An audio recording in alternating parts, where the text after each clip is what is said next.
Hello? Hello? I said hello twice because it sounds like before the wah comes up, you can't hear it, right? No, we only heard the one here. Wow, so now I know how these work. I'll be able to be better at in the future. Am I drunk? We have time to perfect it, my friend. Am I drunk? Am I did I start the week off drunk? I don't know. I haven't been sleeping either, so we're punchy. Yeah, now how come you haven't been sleeping? Because of the general thing? I think probably general thing. Probably lack of energy expelled. Yeah. I mean, it really starts to get to you when you realize, so this could be a while or something like that. I don't know. But it's actually you're actually quarantined or whatever it feel when you realize you can't leave. Yeah, today was especially purgatorial, I thought. Well, first of all, and by the way... First of all, be careful how much business you do during this. It still comes on the mic. Oh, what did you think I did there? I don't know. You were starting to do something. I drank some of my soda. Okay. That's good. That's fine. That's fine. Oh, wait a second. Are you saying you thought I went to take a pee? No. Or something? No, not at all. Or was it one of my annoying mouth sounds? No, I wasn't saying don't do anything embarrassing. God, how would you how could anybody be friends with me? Seriously. It's annoying. It's very annoying. All right. That was good comedy timing. Without being able to see you, it's kind of cool because I really don't know what you're thinking, and then you can really you can either pull off or create tension by not talking for a minute. Yeah, I didn't make a strong choice there. It just happened. That's what I always say about my acting. There were no tactics at play there. That's what I said when I was with James Lipton that first time. I don't make choices. I don't really do much. I play parts that are a lot. I can play myself on screen if you want myself, but more introverted and not so good with the acting. This is a character I like to call Memory Face. I like to call this character so trying not to make eye contact with the camera. Yes. That's all I'm thinking about. Yeah. That was a harder aspect of film acting than I anticipated. Yeah, I don't think it's easy, but to me, I think it's really like OCD. Like, hey, I could ruin this take right now. No, it was there. It was there for me too. Yeah, but you don't have the part that goes, "I'm going to ruin this take right now." No, I do. I can drop it after that. Did you hear the sound again? I don't. Took another sip. I wouldn't. Yeah, I did. Okay. I don't mind the sipping. It's the papers and the things. Yeah. Well, also you have to worry about me because sometimes I'll stick the mic where the sun don't shine. Just to get to your head. Yes, why can't we use more stuff like that? For real, like don't get in my grill, Josh. Yeah, like that kind of thing. I don't know. Start something up. We'll see how it goes. I don't think I've ever said in my life, why don't we have more of this kind of thing? And then could ever think of one example of another type of thing. That is why your trademark joke is, and a third thing. And a third thing. And a placeholder. Yeah, because I'm not about the joke. I'm about the structure. I want you to find your funny. You go into comedy with an attitude of it's the thought that counts. Hey, don't lower your expectations, folks, if you're thinking this is going to be funny. You hope all good Samaritan laws are in place in any locality. Do you ever use the expression, I like to do podcasts because it uses a different muscle? I've used muscle in a figurative sense before. Right, but it's always bad, right? Not always, but I think when I use it, it's perfect. But when you just used it, it was icky. You know when it's good? I was lifting in the thing, and I lifted in the gym today. I really needed to use. I went to my legs today because I really wanted to work those muscles, work a different muscle. Finally, I was able to get out with what I thought was the joke. Yeah. Working a different muscle should only mean thighs. Literal. So should not mean no figurative use. That's what you're talking about. Exactly. Why am I so upset? I don't know. Because I've got nothing else to think about in the moment. But I had started to say before you so rudely, no, I'm kidding, it is getting worse and worse with him with the news conferences every day. I feel like my brain is going to explode. Yeah. And I didn't even watch the whole thing. But when he yells at people, it makes me batty. Yeah, it's instant allergic reaction anger I get from those conferences now. I have to turn them off. When he does this thing where he waves off people. I don't know. No, he's trying to have no one utter bad news allowed at his news conference. Right. And just say how bad and he's willing to attack is. them and insult them in order to prevent that from happening. Well, I think it's got to be time to stop. I don't know. We got to do something. We may have to stop televising. I don't know. Something has to give. Or maybe they just don't matter. You know we don't control that, don't you? What? Hold on a second. Let me look at my Trapper Keeper. Is that a current reference? Yeah. So, Josh, let's start out the show tonight how we always do with our first topic. Let's do in the news. I'm sorry. I apologize. Let's start again. From the remote locations in Sherman Oaks, California, it's the Thought Spiral Corona Cast. Tonight on the show, Andy Kindler.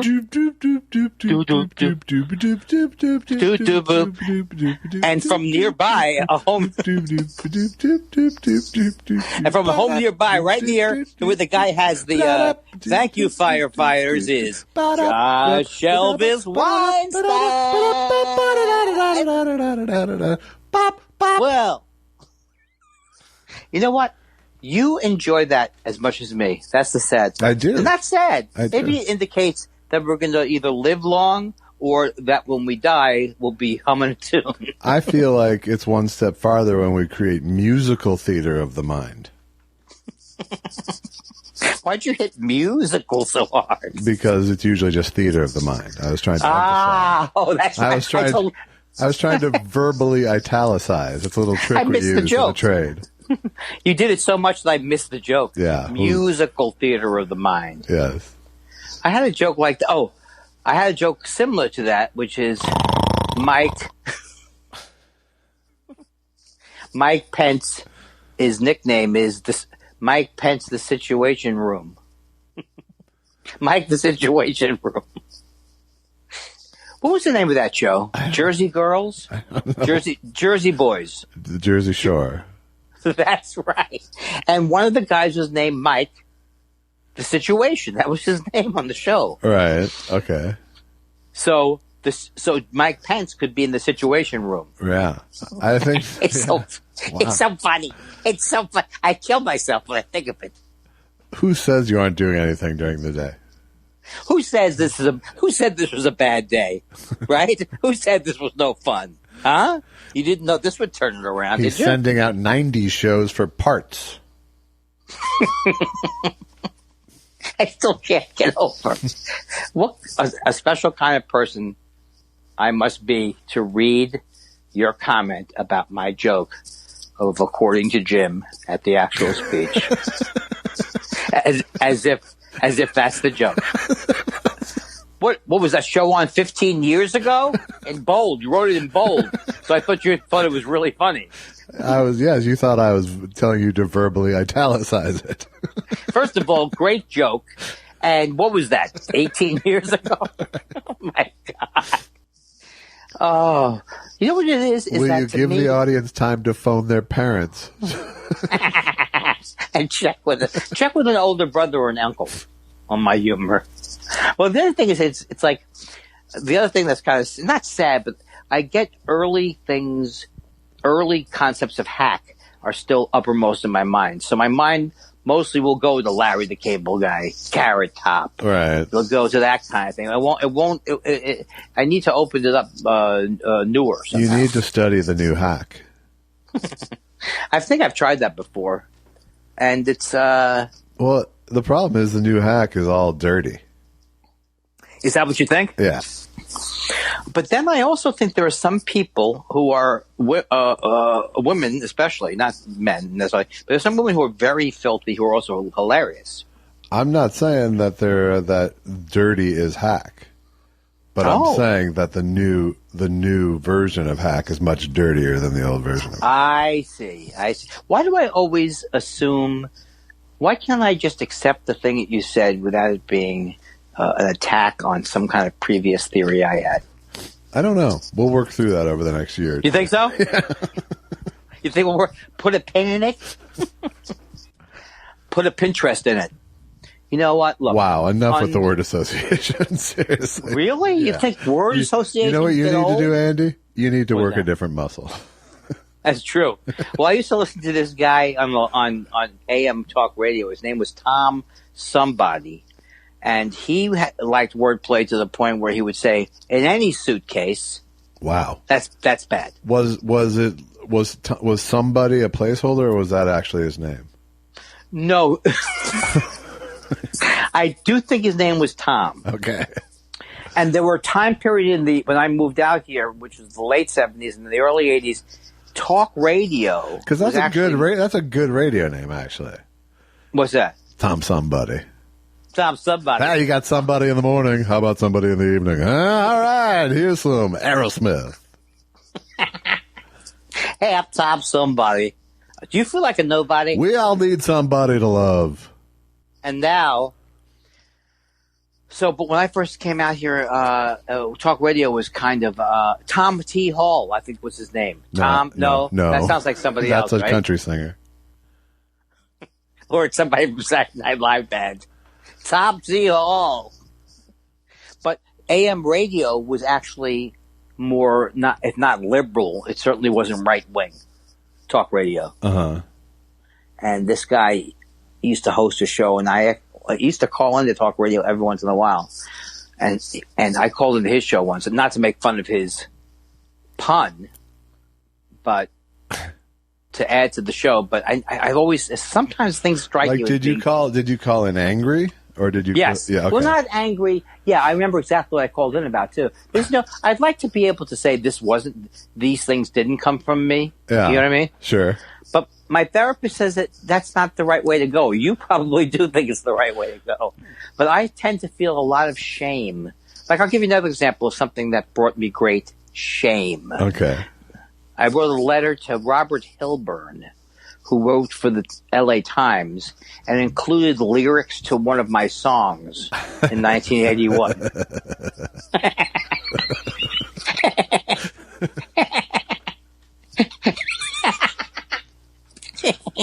That's good. It's hard for me to admit something like that. No, it's also good. hard for me. It's healthy, though. It's healthy, though. But it's hard for me not to hate that guy a lot. Well, that's okay. Not Robert Hilburn. Yeah. I actually wrote to him years later to thank him. I was angry at him for years. Yeah. Because he wrote back to me. Oh, did he? Yes. He was nice enough to write back to me. What did he write? Think about that. Think about how nice that was. And think about how angry I was. I need to know more now. Now I need to know. Okay. So I sent him these lyrics. So he writes back, goes, "Dear Andy, I'm very busy.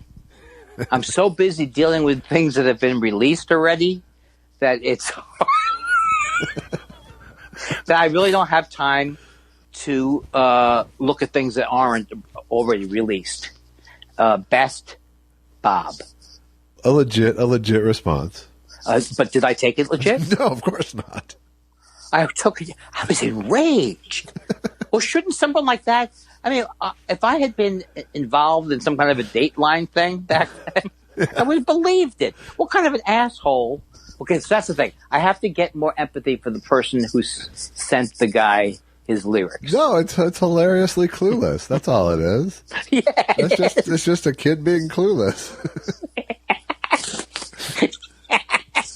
No. I was 21 though. I know, but that's a kid. Come on. Yeah, well, I certainly was for me. That's a delightfully clueless kid story. That's not shame. What are you doing right now?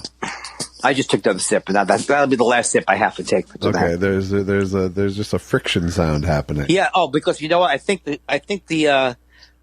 Susan's mentioned this to me in the past. That sometimes when I'll talk to her on the road, I will first crawl into a fetal position, and then you start hearing rubbing of things. Yeah, I think that's. I mean, not like you took it. No, Not like you took. What kind of a sick mind do I have if my accusation is not like you took it? So you wrote him years later. Yes. Oh, that's right. So the end of the story was that I had that was one of the first, even before therapy, one of the first things like I felt like I needed to make amends, not to make amends for, but I had this I had felt this way about him so long. I actually liked his writing and all this stuff. And it affected how I read his writing after that, Yeah. And I just said, look, I sent you this thing and you were very, very nicely wrote me back something. But at the time I was like so immature that I took it, whatever there was. And he was just very nice. He goes, oh, I don't remember this, but thank you very much for writing me. And, he wrote you back going, I only have time to really think about people I care about. That would have been a burn. Look, if I responded to everybody who hurt my feelings, who wants to apologize, it'd be like Louis C.K. He didn't have time to shake. He didn't have time for selfies. No. You remember this, right? He said he wouldn't take selfies with people. Yeah. He had his own version of the selfie. He said you can't. Oh, he's still out there. All right. So, did we cover that topic? What am I doing now? Is it me? Is it your move? It's not a chess game, is the deal. No, it's not. It's a ballet. It's like, what we're doing is like jazz, I think. Yeah, it is. I'm still thinking about you. Unappealing to most of the amount of people. Although I like jazz, I don't like when people put it down. Yes, I do. What am I sensitive about? I'm not sure. It's fine. How are you feeling in general, though? I'm feeling a little bored and anxious today, but in general, I'm doing okay, I would say. I would say that today, I started to get today. The last 2 days, I've started to do considerably more cry/breathing. Yeah. Last few days, yeah, it's like such a weird thing. It's not weird, but it's like it's always enters me the same way. I can't, I think to call my sister or I think to call my mother, and it's like every time I think of it, it throws me. Or someone sent a card, very nice card. So sorry to hear about the loss of your mother and sister. Right. It's just like when you hear it together like that, it's surreal. Yeah, it does seem surreal. It's like there was like a plane crash or something. Yeah, exactly. It really does feel like it's not. It's wrong to say I wasn't ready to feel it till now. Anything I say about that predicts how I'm supposed to do is ridiculous because you're not supposed to predict how you're supposed to do, and you're not supposed to think about how you're reacting. Well, but it all makes sense though too. I mean, just because there's initially just shock, and then you got the double shock, yeah, and then there's like this sort of unclenching from these years of waiting for these shoes to drop, So. And then definitely the outside condition of everything is affecting me too. So yeah, no, it's a hellscape right now. I know it is. I hate to laugh. No, I don't. No, laughing's good. Yeah, I know. I do. It's know when you laugh that at other people's misery Yeah, that's right. If you laugh at your own, you're doing yeah, I should probably put a provision in there when I say you can joke about anything. If to relieve your own grief is to call up your neighbor who lost someone and yell at them, how does it feel to be without your wife tonight? Right. Then that's not really a joke either.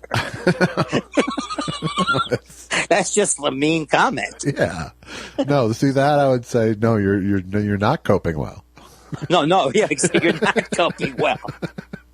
Well, at least you won't have to. I heard you just call someone from there, but I heard your wife, Susan. That's my wife. I heard your wife, Nellie. I can't think of any name. Oh, I heard your wife. You really need to work that muscle, Andy. All right. Well, I heard your wife Betty died, and so I guess you won't have to have her lemon chicken anymore. Like the next day, and you barely know the person. Yes. Al Jaffe's inappropriate comments for human tragedies. My whole inner monologue is some version of things we'd like to see, things we'd really like to see. Snappy things to snappy things. In the something department. I just see the world like Roger Kaputnik. Is Roger Kaputnik from the lighter side? Yes. Oh, that David Berg. So he had the best. I'm sorry. Oh, no, go ahead. Yeah, go on. He had the best cartoons about summer camp and dirty hippies. That wasn't his attitude, was it? Yeah, it was Roger. Were they wacky? It was Roger real Kaputnik's attitude, right? But apparently Dave Berg was a pretty conservative jerk off too. Oh, God. Shouldn't he have been a much more talented person to be that angry? Or maybe that's why he was angry. Yeah, because usually the more right wing someone is, the funnier they are. Let's think of one example where that would be true. Wagner. Wagner was hilarious. Well, from a purely objective standpoint, Trump got funnier when he became right wing. Yeah. No, it does seem like, I guess there's there is something when they say both sides, there isn't a both sides thing even to comedy. It's not a both sides. But no, that doesn't make sense what I'm saying. I'm saying, like, what is there a Hitler out there who's hilarious? It's like I'm really saying, is there an unpleasant person who you don't know and they're horrible, but you don't know every weekend they're out doing hilarious comedy? Well, I mean, you'll have to ask Ricky Gervais fans about that. But he's unintentionally terrible, isn't he? I don't know, but he's intentionally a horrible person. That's true, but he would consider himself to be progressive. I guess. Yeah, I don't know what he considers. You could go broke thinking about what he considers himself. I was just trying to get one example so we could get out of this. I think about you all the time, though. When I start to get, like if I'm home and I start to get that steam up for something to complain on the podcast about, I then cut to your reaction to it. I'm the disapproving angel on your shoulder. It's not disapproving. It's just boring to you. Okay, good. Is what it is. All right, that's fair. I just think it's like if let's say we have a podcast together, and I come in and I go, "Oh, you're not going to believe what I saw this time." Right. It was a 1947 Packard or whatever, and you love that kind of thing. Then you're like, "You did?" And I saw. Okay, so that was a bad example, but the point is, if you're evaluating this based on my taste as opposed to my sense of shame or whatever, then that's much better. Yeah, because you don't. No, because I just think there is a point to the fact that also there is a point to just saying something is horrible. Like there was a point to your editing of the Lorne Michaels jokes. Right. It was also a critical point that made sense at some point. It's like, let it go. It's like, and you almost sound like you were on the show 6 months and got fired. Yeah, well, you sound that bitter. Yeah, well, but the other thing was it was before you went, good evening.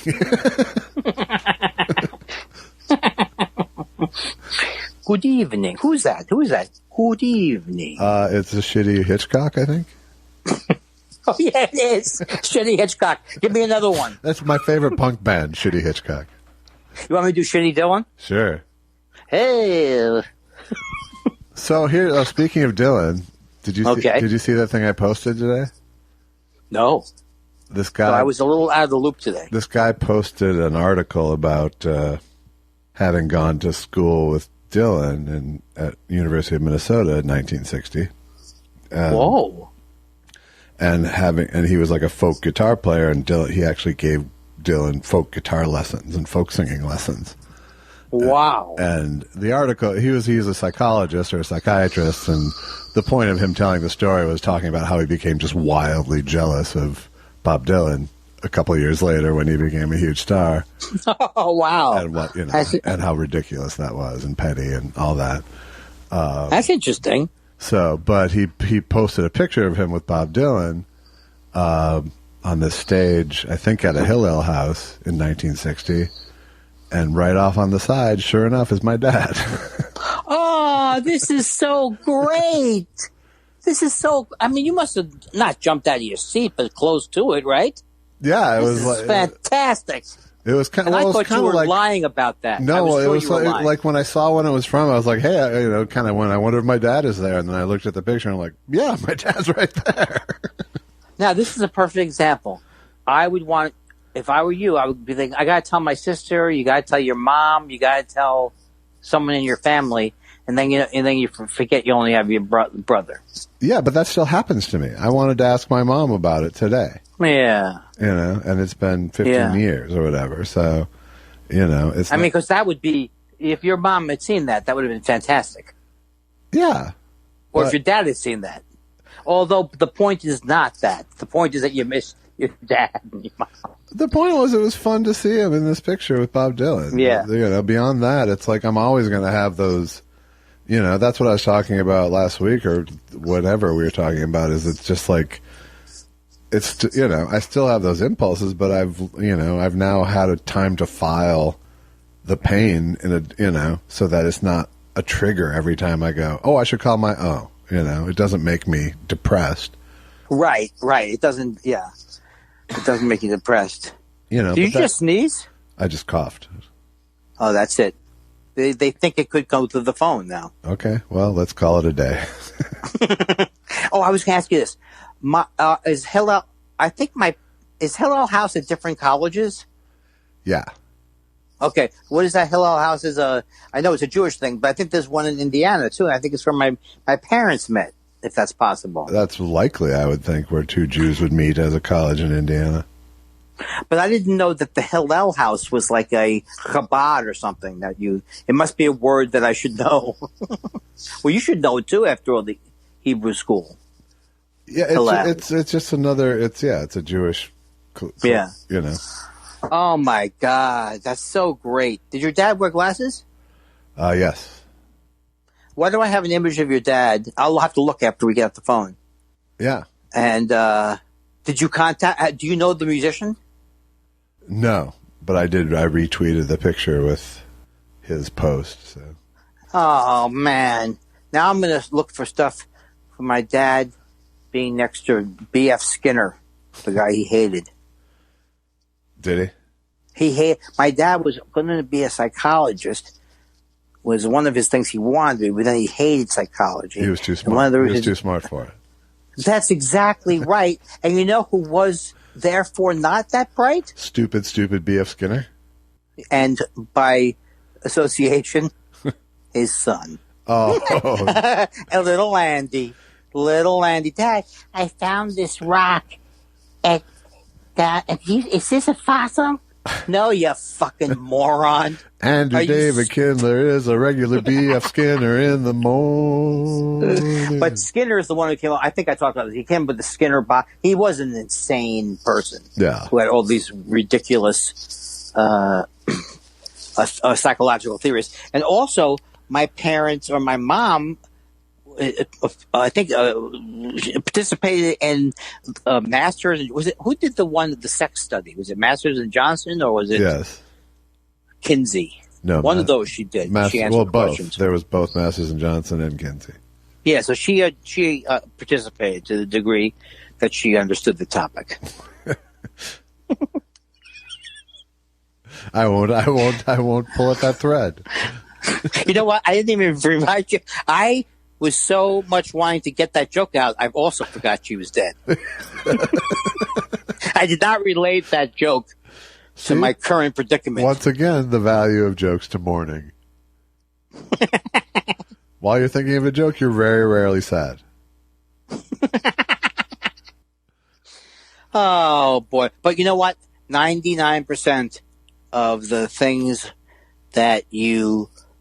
Well, maybe it's just me, but or just that human pulling of, why didn't you spend more time? I'm not allowing myself to have those thoughts because I'm from the therapy and stuff. I am able to short circuit things like that. But what is the human thing? I guess you just miss the person. It's just regret. Is what it is. It's just it's just regret. But you don't have anything to actually regret. Well, like one thing you might, but I mean, in terms of your behavior towards your mom and your caretaking of your mom, you did fine. You did good.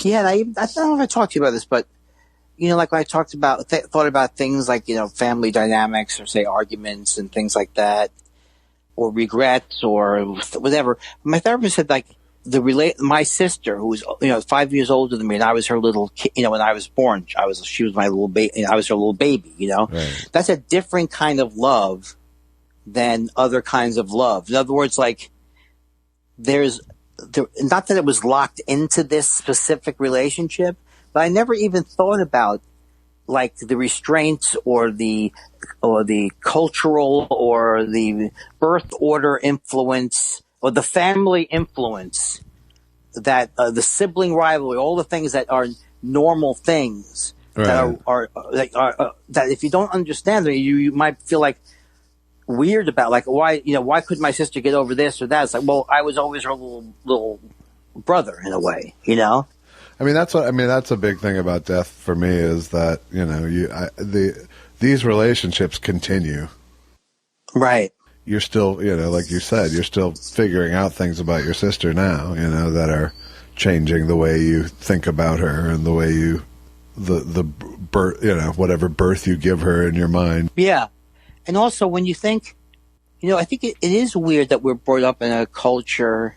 So much of the way I thought about death was cultural, or what I thought I would be thinking about if someone died. Right. Whereas the other side of it is things that I'm thinking about, the family dynamics, are things I blocked out for so many years or had not even unpleasant memories of, but just threw it out with all the other stuff that I did have unpleasant memories of. Right. So when you had the time to reflect, not in a so sentimental way, but in a just wondering way, right, you can start to feel your life more completely without being sentimental. You just start to relax and see where you were and where you are, Yeah, it becomes data more than folklore, Yeah. Although sometimes I think of myself, like, am I the last person who thought that everybody didn't have the same feelings that they did? You know what I mean? Like, I think that's narcissism. It's like, nobody ever gets ashamed like I get ashamed. Right. Or, it's like not realizing the humanness that everybody has, or just, I'm very naive. I'm very naive in many, many ways. Like, it wouldn't, if I think that you're smart, I all of a sudden will think you know the answer to everything. That's the way I'm programmed in a way. Well, you're a black and white dude. Yes. Yeah. That's also, you could say that's a Jewish trait too. Yeah. But it's not really, I guess. Because we talked about that between our families. You guys had black and white too, but you grew up with more of a sense of perspective that wasn't necessarily. The black and white thing wasn't a big thing in my family. Yeah. And when I say black and white, I mean, I am literally going to get killed if they find out I dropped the antique doll. Yeah, right. Like that. No, my dad was a champion of nuance and perspective, really. Wow, that's pretty cool. Your mom was more the worrier? Yeah. My dad might have even actually been an underwear. Yeah, I know you were saying that to me because I did. Well, yeah, when you were thinking about like, well, I know that I know for a fact that if I don't hand in these taxes in 14 years and 7 months, they can't do anything. Yeah, he wasn't afraid. A little too casual. He was pretty casual, and I respect that a lot. But I would rather err on that side. I mean, without being, you leave your door like those datelines. They never lock their doors in Mount Cisco. Yeah, I mean, it's a fine line between mildly irresponsible and genuinely negligent, and my dad never really crossed over to negligent. I got a pretty good reaction this week on Twitter by bringing not a good reaction, but anyway, by this movie that other people also found crazy. It's called "You're Baking Me Crazy." You're baking me crazy with a B. Yes, you're baking. Yeah, you're baking me crazy, and it's on the Hallmark Channel. And Hallmark makes these movies all year round, whether it's Christmas movies, but they're all like women finding a guy. Right. So it's a food truck guy. Yeah. And he makes the greatest bacon. But you baking me crazy. Oh, boy. Maybe that's why I started so hard with the wordplay. That might be. Maybe that's why you gravitate towards Hallmark movies. It's on. You know what? And that's the thing. I'd watch them if I did watch something that my dad would like. It's called the Midsummer Mysteries. They're from England. Yeah. Have you ever watched them? No. See, that's what I would look at my dad. Well, he liked Murder, She Wrote, which I think is unforgivable. But he knew Murder, She Wrote wasn't great. But he loved, he read all of Sherlock Holmes. He read, who's that author? A is for this, and they go all the way to Z. And they're supposed to be Patterson, maybe not Patterson, somebody. So he loved all of those things. And now, in my advanced years, I could see how a nice a British procedural, is the way to go. Really settles you in. No, I don't think it'll be like Columbo is to me, because I've watched 2 Columbos in the last week, and they're still unbelievable. Whether you're watching the one with Johnny Cash, throws his wife out of a plane or something, or and the one with William Shatner, who uses his bad acting like he knows he's supposed to be a bad actor sometimes. Right. One of my favorite roast jokes ever was that Patton Oswalt paper bag joke. Well, tell me again. It was a William Shatner roast. He goes, Bill, can you settle a bet for me and a friend? And he takes a paper bag out of his pocket and goes, could you act your way out of this?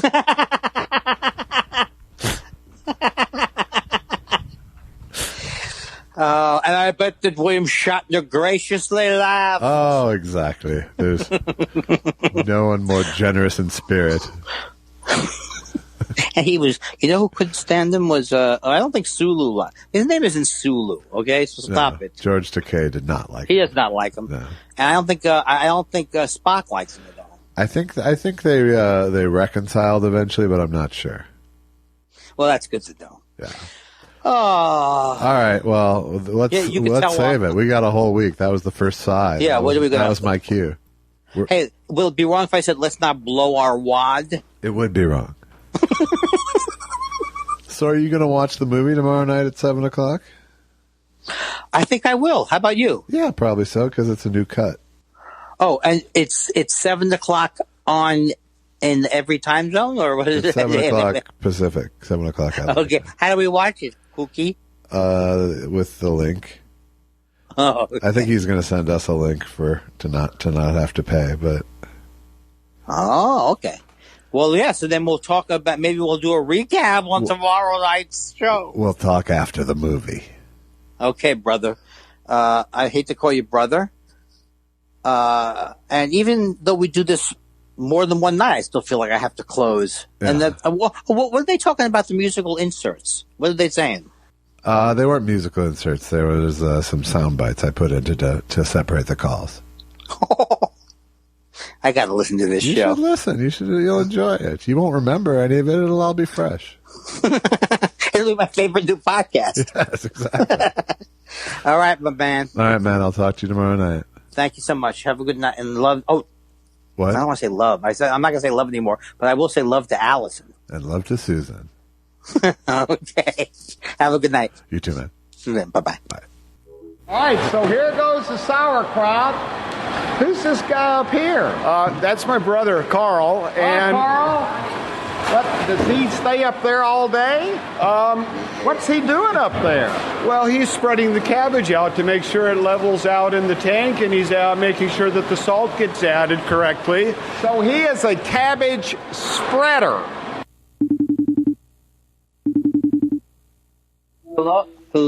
Hello. Hi.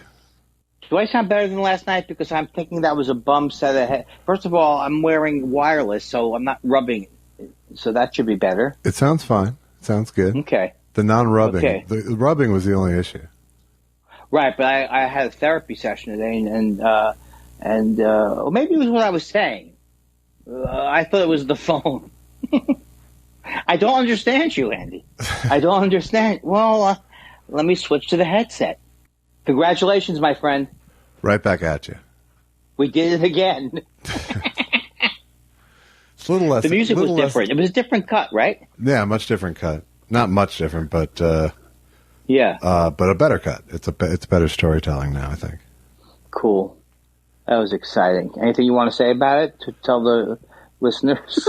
Thank you to the Spiralers who joined us. Yeah, that was fun. We had some people there.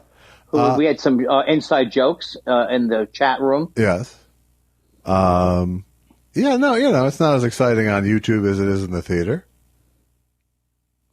Well, Susan had never seen it before, so she was very nervous. She was very nervous, how did and she she enjoyed feel? it. Good. She loved it. She enjoyed it very much. Yeah, Allison. You know. Allison was beaming about it. Yeah, well, it's some the things that were so funny are still so. I mean, the whole and that scene, the party scene. And why I can't remember that guy's name because he's so funny. David Hayden Jones. Yeah, he was great. He just great. That party scene is one of my favorite scenes. There's so much of that upper crust parody that I just love it. Yeah. You know, I never have quite seen that before, but I haven't seen. I'm not a big movie guy. Oh God! Sorry. It's different when it comes in earphones. Hey, fuckface! I've lost 2 family members. Fuckface. Really? Really? Yes. I hadn't heard. You hadn't heard? No. Oh, my sister and my sister, my mother, my sister, my mother. Is that the way the bit goes? Yeah, it's my good. mother, That's my good. sister. It's good. If you can go Chinatown with your own pain, fuck you. Yeah, I'm laughing in the face of actually feeling something. Yeah. You're no Jen Kirkman when it comes to gallows humor about your family. It's so funny because I actually logged off right before she said that. Yeah. So I was wondering if she actually thought she had hurt my feelings because this is the greatest joke of all time. For those of you not on Twitter, Andy and I were having an exchange, and he said, "Can I use that at the next Dead concert?" Grateful Dead, right? No, I think you just said Dead concert. Oh, yeah. And to which Jen replied, "Is that how you refer to your family gatherings these days?" Gold. Then she texted me that that's the first joke I've written in over a year. I'm thrilled with it. She was right. I don't believe her though. She has material all the time. Yes, she does. But no one's leaving their house, so maybe you know what I mean. This is our only outlet now is Twitter. That was the first one where she stood up, spiked an imaginary football, and did a end zone dance. Yeah, why can't we have? Are they called GIFs, right, or GIFs? What are they? The creator says GIF. Mm-hmm. The rest of the world says GIF. I just think, thank God, we finally have the technology for people to reinforce weak material. It's true. I mean, I'm not saying some of them are good, but there's a lot of. I guess I don't have a closer for the thing. Right. So let me cut to this. Right. What was that thing with Take Your Birthday 10 years? And I didn't understand that. That was going around for a day. I didn't see it. Oh, okay. Well, then maybe it didn't happen because why do I bring up things as if everyone's experienced it? Well, it's just that when it went around, right? Twitter feels that way, But you remember that day they said take your street name and a whore. But there'll be times when people will be referencing this thing that they keep seeing over and over, and I haven't seen it once, which tells me I'm good at picking who I follow. I'm sorry, that was not me trying to be rude. No, that was my That coronavirus. was you smoking pot while we were on the air. No, I didn't. Yes, you did. You're lying. Today. That was such a pot cough. No, I mean, why would you say that? I don't lie. I tell the truth to people. What are you accusing me of? You're an asshole. You're a liar. You're a liar, see? My mother died from Parkinson's, see? She didn't let me smoke pot either, see?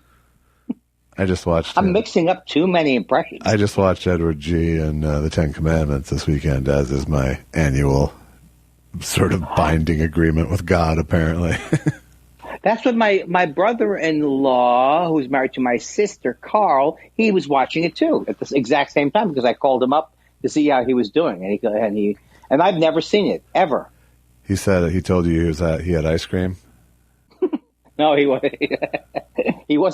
He wasn't. Maybe he was. Maybe I can't take a hint. I thought he was just making conversation. Yeah, when someone. Well, I'm trying to watch the Ten Commandments over here. Yeah, when someone tells you what they're watching, that means they're watching it. What time do you have to get up in the morning? One of those things.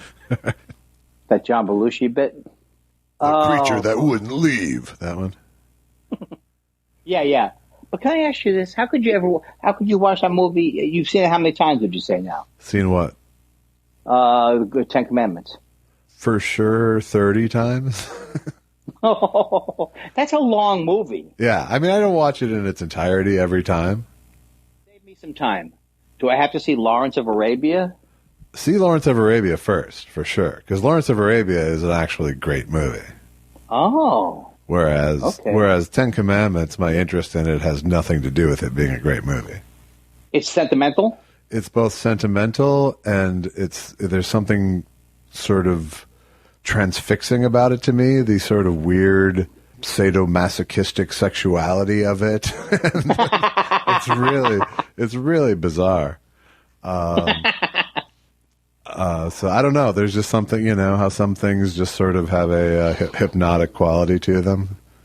Well, I used to think that way. I like it pretty much in the same way I like the Sgt. Pepper Lonely Hearts Club Band movie, which I have not seen. Which that you should see because it's short and it's filled with Beatles songs to get you through. But that's the only, that I'll give you. You pitched that to me. You didn't pitch it. I mean, it's the worst movie I love. And Ten Commandments is on that same list of bad movies I love. Okay, so like for example, the movies that I used to love to watch because I would try to recapture my Christmas I never had. Right. I'd watch the Christmas Carol every year. I could not watch ever again. And you know what movie I couldn't watch ever again? Hey, how's it going, you old savings and loan? What's up, you old? How's it going, yo? I don't feel the same freedom as I feel in our Is that It's a Wonderful Howdy Doody you were doing? Stop laughing like a fucking idiot, Andy. It's not helping. It's not fooling anybody. But Ten Commandments has deep roots in that it used to be on the same night. It used to be on Passover always. And so I have very distinct memories of leaving the Seder table, thankfully, and going down to whatever basement at whatever house I was at and watching that on TV. And how much was your afikomen? Usually it was some sort of fancy money, like they'd go to the bank and get silver dollars or $2 bills. It was like, it was gimmick money. It wasn't big money, but it was gimmick money. Does one kid get it or everyone gets it? It depends on the family. Oh, in our family, it was like, I'm sure there's families where there's literally a winner. Right. But my recollection is someone would find it. Well, no, the way we would do it is we would find it. In our family, that was our twist, is we'd find it and we'd sell it back to the Seder house. Jews. Yeah. Jews.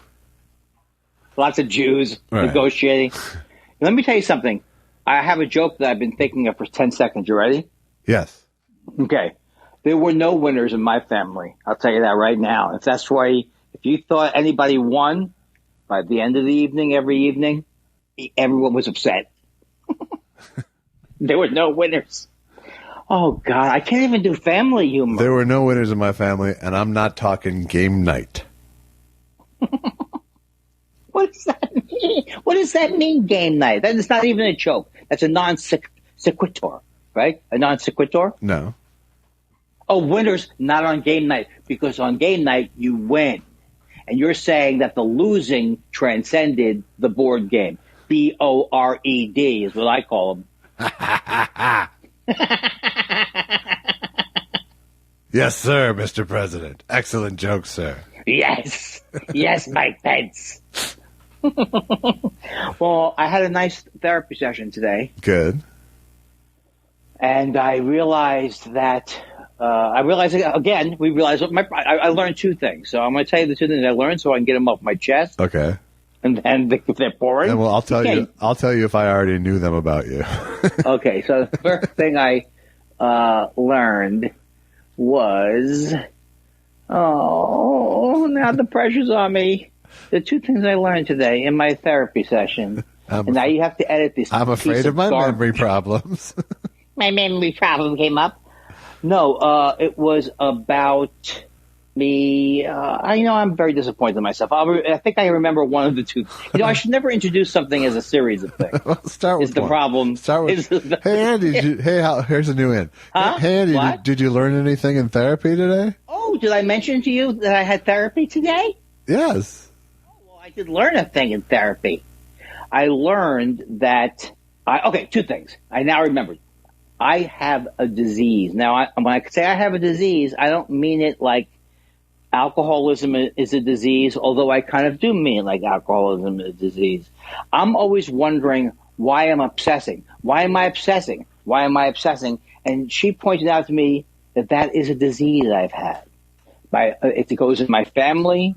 So instead of trying to figure out why it happens, why don't I stop? I can stop that. I mean, she didn't say it that way. Right. But the constant thing of trying to be a better person by figuring out not how to obsess, when I can think of the illness thing, I can think of, I have this illness and it's particularly bad when there's a lot of grief going on. So that was one thing. And then the other thing I learned was that the obsessions absolutely keep me from dealing with the deaths. Yeah. Because when I start to think about in other words, like she had an idea where she goes, just find some photos, like, of my sister and me and my mom, and just look at it. And I have been doing that because I'm cleaning out closets and stuff. Yeah.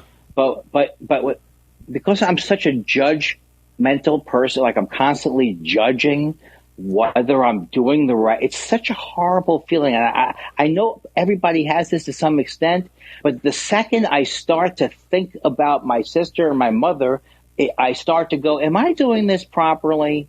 And then I start to obsess. This, you mean mourning properly? Yes. Am I doing the mourning? And then, so I used to think that's just the illness, but I think it's the illness is a way for me, is also a coping mechanism that no longer works. Right. Right. It's like, if I just would think about things without having to try and go, okay, now I'm going to really delve in today into my mom and my sister, instead of just relax and let the things come to me. Right. Instead of making something else artificially just as important at that moment. Right. And I makes it, and you know what? It's like, for example, just a dumb thing. Like I have Adderall I need to pick up from CVS. Right. So I have enough Adderall to last till I get it. But in my mind, I start to obsess, and it doesn't seem like an obsession to me. It's like, I got to get that goddamn Adderall, and I have to get there and not touch anybody. And then it's like I'm chomping at the bit to go. As soon as I say, whoa, calm down. They're telling people, this is a good week not to go out. So it's like, there's no problem here. They're not going to sell my Adderall. They're not going to burn it. The CVS isn't closing. But this artificial thing that this is the worst thing in the world right now, or this is the thing I have to solve right now, is a way for me to not deal with the pain and stuff, or deal with whatever's in place of that. Well, I mean, there's an extra handicap that life in general is at a fucking halt right now. Right. So you don't have the regular duties and things of life that would normally distract you from obsessing. That's true. That makes sense. So it's like, take the things you can obsess with it and go to town. Is what my right, exactly. Your obsessions are having to fill more space than even usual. You know. Because I'm that way, because I'm not normally OCD about touching things, but now it's like every time I go down to take the garbage out, it's like, did I contract it? Am I giving it to Susan now? And won't that be nice? Right. Hey, what's wrong, Susan? I don't feel, you must have the coronavirus. Yeah, where do you think I got it from? You. I guess that wasn't a good recreation of how it would be. I hope you're worried about something a little more dramatic. No, it's basically that someone will die and it'll be my fault. So all of that stuff is I never thought, because she was trying to get me a little bit to think about my mom and my sister, and she could tell, or I could tell that it was like, oh, forget about what it's going to be like to grieve. It's like, as long as I stay on myself every minute, analyzing myself, I'm probably going to continue blocking there's no crime to blocking yourself, but it's just, when you can let that block go. Here's the thing, is you have no obligation to anybody about this. Right. This is only about how can I, Andy Kindler, get back to some semblance of normal life, But there's no one. I know all the people you're talking to, and none of us think, there's a right or wrong thing that you can be doing. This is only for you. You aren't, yes.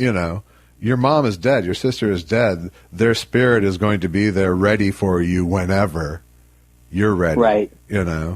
So it's only what makes you feel better, or what, and sometimes what makes you feel shitty, but the kind of shitty you need to feel. Right. But, but remember that you aren't mourning for anyone but yourself. Yeah, that makes total sense. You're not dishonoring your mother or sister by not thinking about them every waking moment or thinking about them wrong. They're not hovering in heaven. They aren't hovering judging. They aren't. Nice going. All they are is love there waiting for you. Yeah. So that's so cool. Don't try not to think. I can't say don't, because that would make things really easy, wouldn't it? but understand that the mourning process is for you. It's not for anybody else. Right. And also the not the forcing, but the actual facts of this is what the deal is, at least for next week's or whatever. There's so many, like looking at pictures of my sister and my mother. Most of my life is spent like trying to rush to conquer life somehow. And it's never worked for me. It's just affected my ability to be in the moment. So to me, it's like that I can slow down and really just do one thing at a time, like taxes or the album or whatever it is. It's like, well, you can't go out now. It's like I can't go out and see friends. So what's my excuse now for not calling the friends who I haven't called in a long time? And not the excuse, not the excuse part, but there's an opportunity for me to reach out to people where I used to go, if I call that person, I have to go over their house immediately. Yeah, but it's clearly not what you need right now, and that's what's important. Yeah. True. It's just not what you need to do right now. Let yourself off the hook. Right. That is absolutely because the thing is, and be aware that everyone in the world is in their own little shit thing right now. Right. That's right. They aren't thinking about where you are or that if you're calling or not. They just aren't. I know. So give yourself that break too. Well, it's so funny because someone wrote me who is I can't even describe. They're like a second cousin. I forget how they're related, but also I don't want to say who they are. but they said to me, actually I do know how they're related, but they said, I'm so sorry for what's happened, and I'm sorry it took me so long to contact you. I'm a doctor and I'm doing this, but there's no excuse. Family is important. It's like I can actually feel like bad for the person, right? You know what I mean? Like because he was pulling an Andy on himself for a week. Exactly. Going, I gotta call Andy. What am I going to say? I gotta call Andy. Oh God, what And there's enough. So it's like that's a member of my family. I can relate to that. Sure, I can totally. There's absolutely no excuse while the person is actually reaching out. They're telling me there's no excuse that they haven't reached out earlier. Yeah. But that's because. But a lot of this from being in my life has been being so narcissistic or self-absorbed that I'm always trying to snap out of it and figure out what you just said. Like you've seen it in the podcast. Right. I've gotten better over time. Probably just from relaxing, I think. I think so. Or when I can remember, you're telling yourself to be entertaining, Andy. That's what you're telling yourself. Right. And then you're telling yourself, oh, there's an actual moment where nothing's happening. Then the best thing to do will go, Josh, how did your week go? You know what I mean? As opposed to just letting it be, constantly letting it go, whatever it is. All right. Like the letting go of the need to do a great show or whatever it is. Right. It's like, it's true with stand-up too, in a way, but not quite. I mean, there's nothing quite like the podcast is its own thing or something. I don't know. I was thinking that. Well, it's a different thing because stand-up audiences, they're there for one show. Right. Yes. And our Spiraler family has been around us a lot now. That's right. I always have that image like Jen. It was like Jen's like, I like this new format, and that was like so in my mind 6 months from now. I have had it with you guys. It's like, that's another way. Why do we constantly? Well, I'm talking about myself. Why do we constantly have to comment on the moment so much that we just can't? Let it be what it is. Well, I think I can let it be what it is. If I sat down next week and went, Jane Kirkman likes a new format, then I better deliver. All right. I'm agonizing, Josh, about what will happen when people get tired of us. That's what I'm doing. What if they get tired of us? Then we won't. What will happen? I bet hundreds of people have come and gone without us noticing. I should get used to this. Failure. Yeah. Hey, failure is an option. It is an option, absolutely. It's on the table. Well, isn't that ridiculous, what I just did? Look, I don't listen to you go, they look like. They don't listen to his show hardly anymore, but I listen to 200 of them. Right. I don't feel like when I think of that guy, oh, you let me down. Right. What do I want people to do? Have a statue of me in their home? Yeah, no, I mean... Do I? Yes, I think you do. But... Yeah. That's not healthy, though, right? No, it's not. Because that's the Graceland. I mean, do you think Elvis was like that he thought it was Graceland? This is Graceland. Oh, yeah. Or do you think that happened? Yeah. He had that thing where he knew he was Elvis. He knew deeply he was Elvis. And he was Elvis. He was. I mean, what's funny is how corny he really was. Well, that's the Colonel. I always blame the Colonel. Maybe I shouldn't. I was watching This Is Elvis. You ever seen that movie? Tell me what it's about. It's a documentary from like 71, maybe, and it's like when he's starting up his Vegas run, and so you see some rehearsal footage, and there's just he does so much shtick. He's constantly doing shtick, and he's constantly so bored with his old material that he's just never doing it straight. And then, I know what you're talking about because he does that thing where he talks in the middle of the song. Yeah, he does the joke about it. Little zingers and it's so tired. One-liners and he just kind of mumbles under his voice a little bit, and then he does like Love Me Tender. Like literally, he like goes to the side of the stage, And he's like, love me tender, love me true, all my dreams fulfill. And then he'll lean down and start kissing women in the audience, like full on just, and then he'll get back in the song, for my darling, I love you, and then, and I always will. And then he starts going out into the audience and walking through, love me tender, love me, all my dreams fulfill. Oh my dreams. No. It was just insane. Especially watching it during the COVID-19 crisis. But you really got to the schmaltz. I mean, I love his voice. I am not anti-Elvis. I love his voice. But you really got to how he produces the schmaltz in a way. Because he has to push every note. Oh, my darling, I love you. It's like if Jim Neighbors could make his voice sound good. If Jim Neighbors wanted to kiss those ladies. No, that's not nice. He was a confirmed bachelor.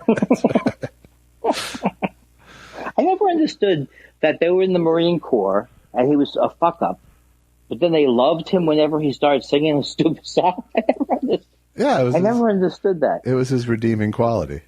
And then everybody changes, and all of a sudden it's like the Ozzy and Harriet show. Golly, Sarge, let's do a number.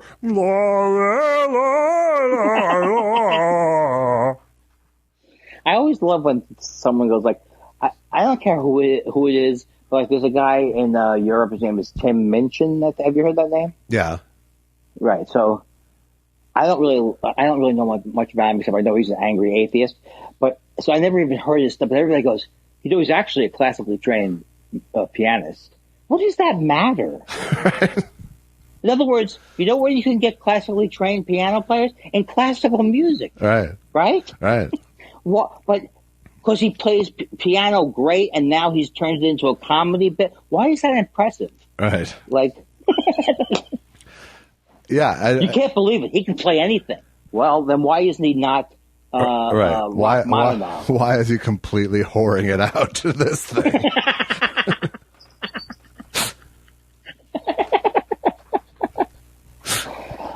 Oh my God! Right. Also, there was the sigh. That was the first sigh. That was the first sigh. That was the first sigh of the. Okay. Did I tell you that story? I know I'm a name dropper, but did I tell you that Jeff Altman story? Not. I don't recognize it yet. Okay, so I went to the show with Ricky Jay and his 51 assistants. Yeah. And it was a really great show. And Jeff Altman was there. And so Jeff Altman, he's telling me about, because I was doing the Letterman things, and he's telling me about his impression of David Letterman when you're hanging out with him, when you know it's time to go. Uh-huh. Okay, Jeff. It's like ice cream. Okay, Jeff. I just love that Jeff Altman was so perfect at reproducing when he knew he was annoying.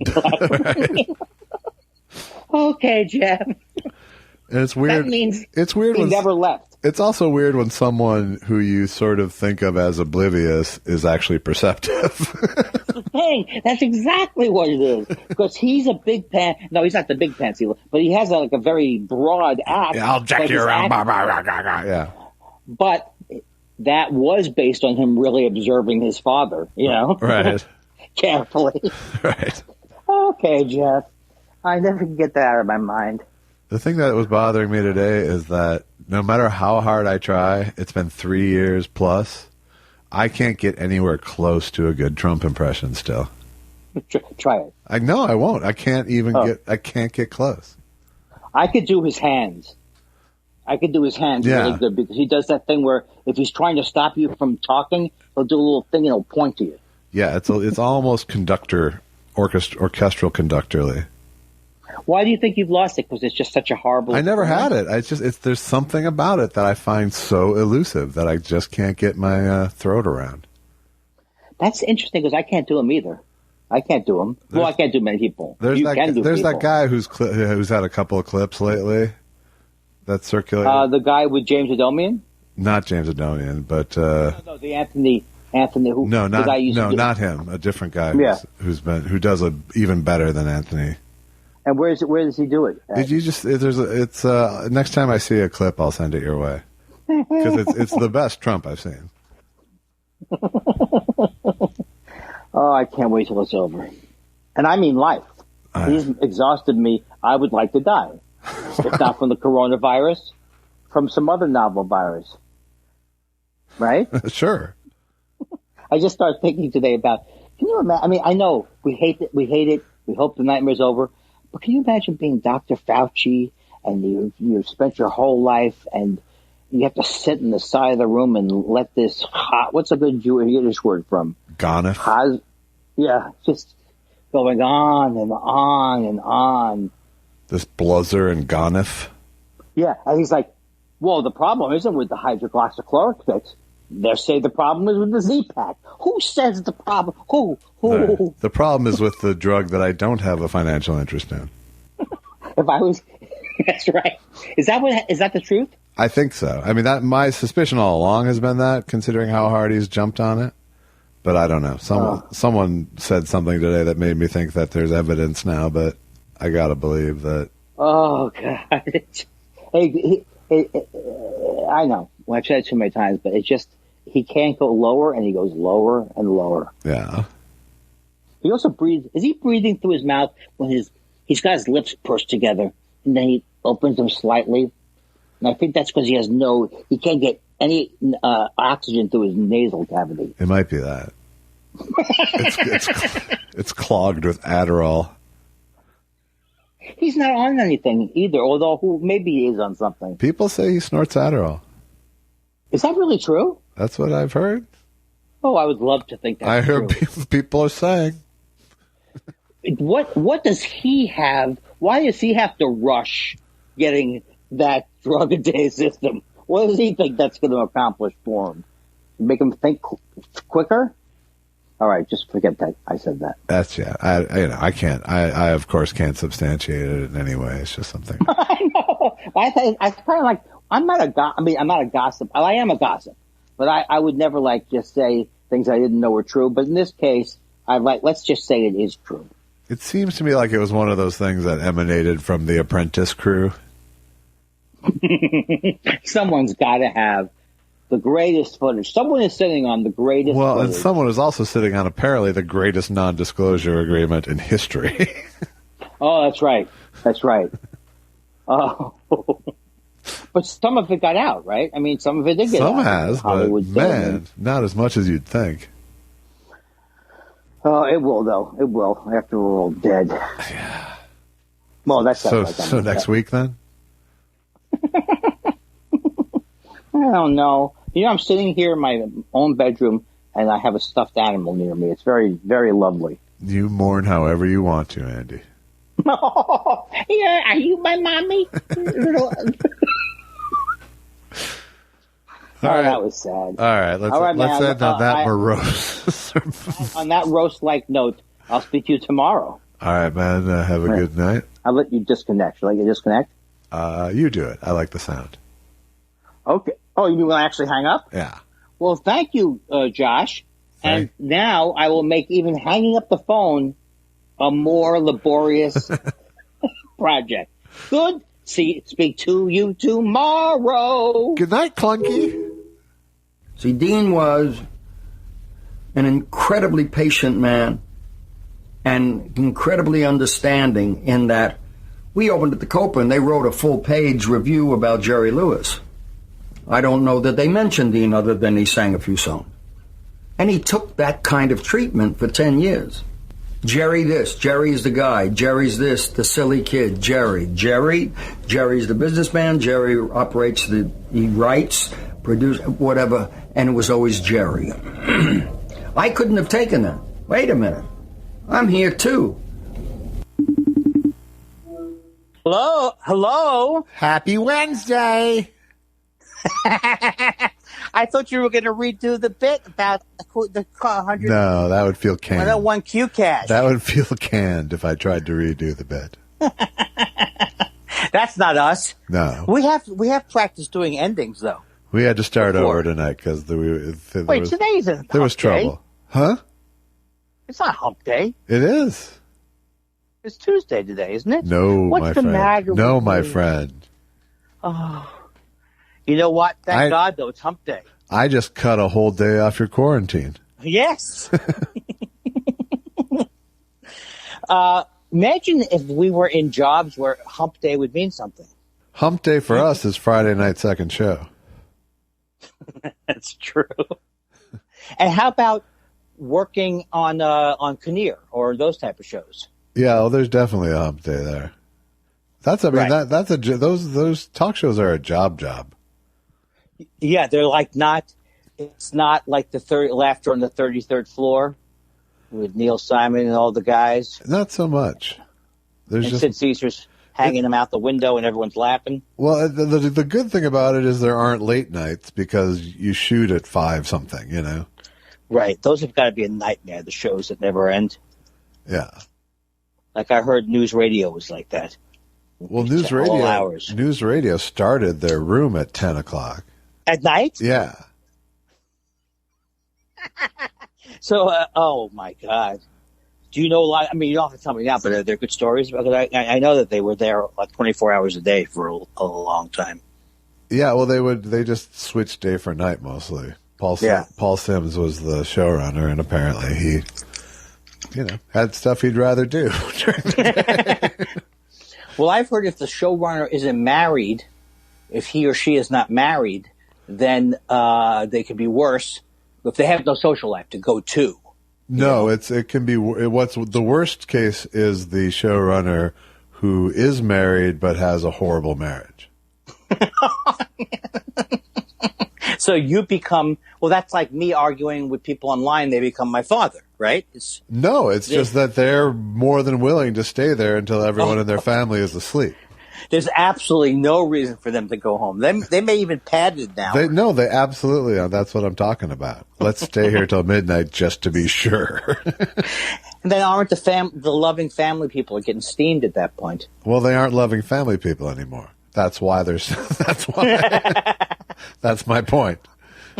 I would have definitely taken a writing job, but I never looked for them because I was always afraid of that office atmosphere.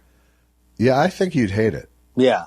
Not because my original idea was that in the old days, you, Schmoopy and Schminky, you go write the script. Blah, blah, blah. You go. Well, they still do that, but they basically bring it back and everybody works on it. Like, there's no alone time. No, there is. I mean, usually depending on your deal that you've negotiated, usually you have at least one script that's yours that you go off and write the first draft of. So you go away for like a week and do that? Is that how it works? A week, sometimes 2, And that's before I'm just asking because I'm actually curious. Is it before the season starts, or do you try and, like regular sitcoms, do they try and bank stuff a month before? I don't know how it works. You usually try to get a few scripts ahead, but you really can't get much more than that. How long in Friends did it take them to come up with the one with the chicken, the one with the head, the one about praying? Same amount of time as Good Things. And what's your opinion of that's the crazy mystery of showbiz. Yeah. So, yeah, that's right, because it's the third guessing and the fourth guessing, and everybody worried about what it would be like if they try to cover their ass.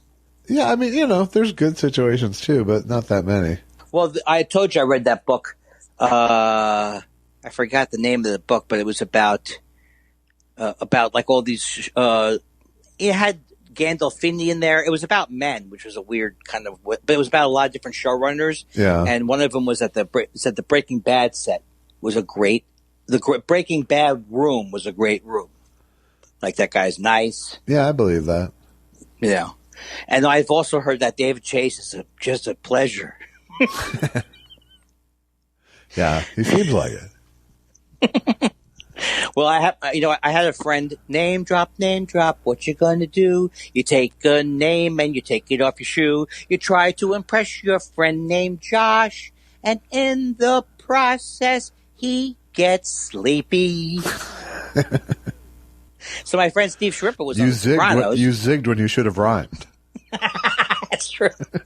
So Steve was on The Sopranos, and he said, like, everybody was just, you can't help but be scared of David Chase. Everyone's scared of him, and everyone says he's the mafia. Yeah. In terms of the way he ran stuff.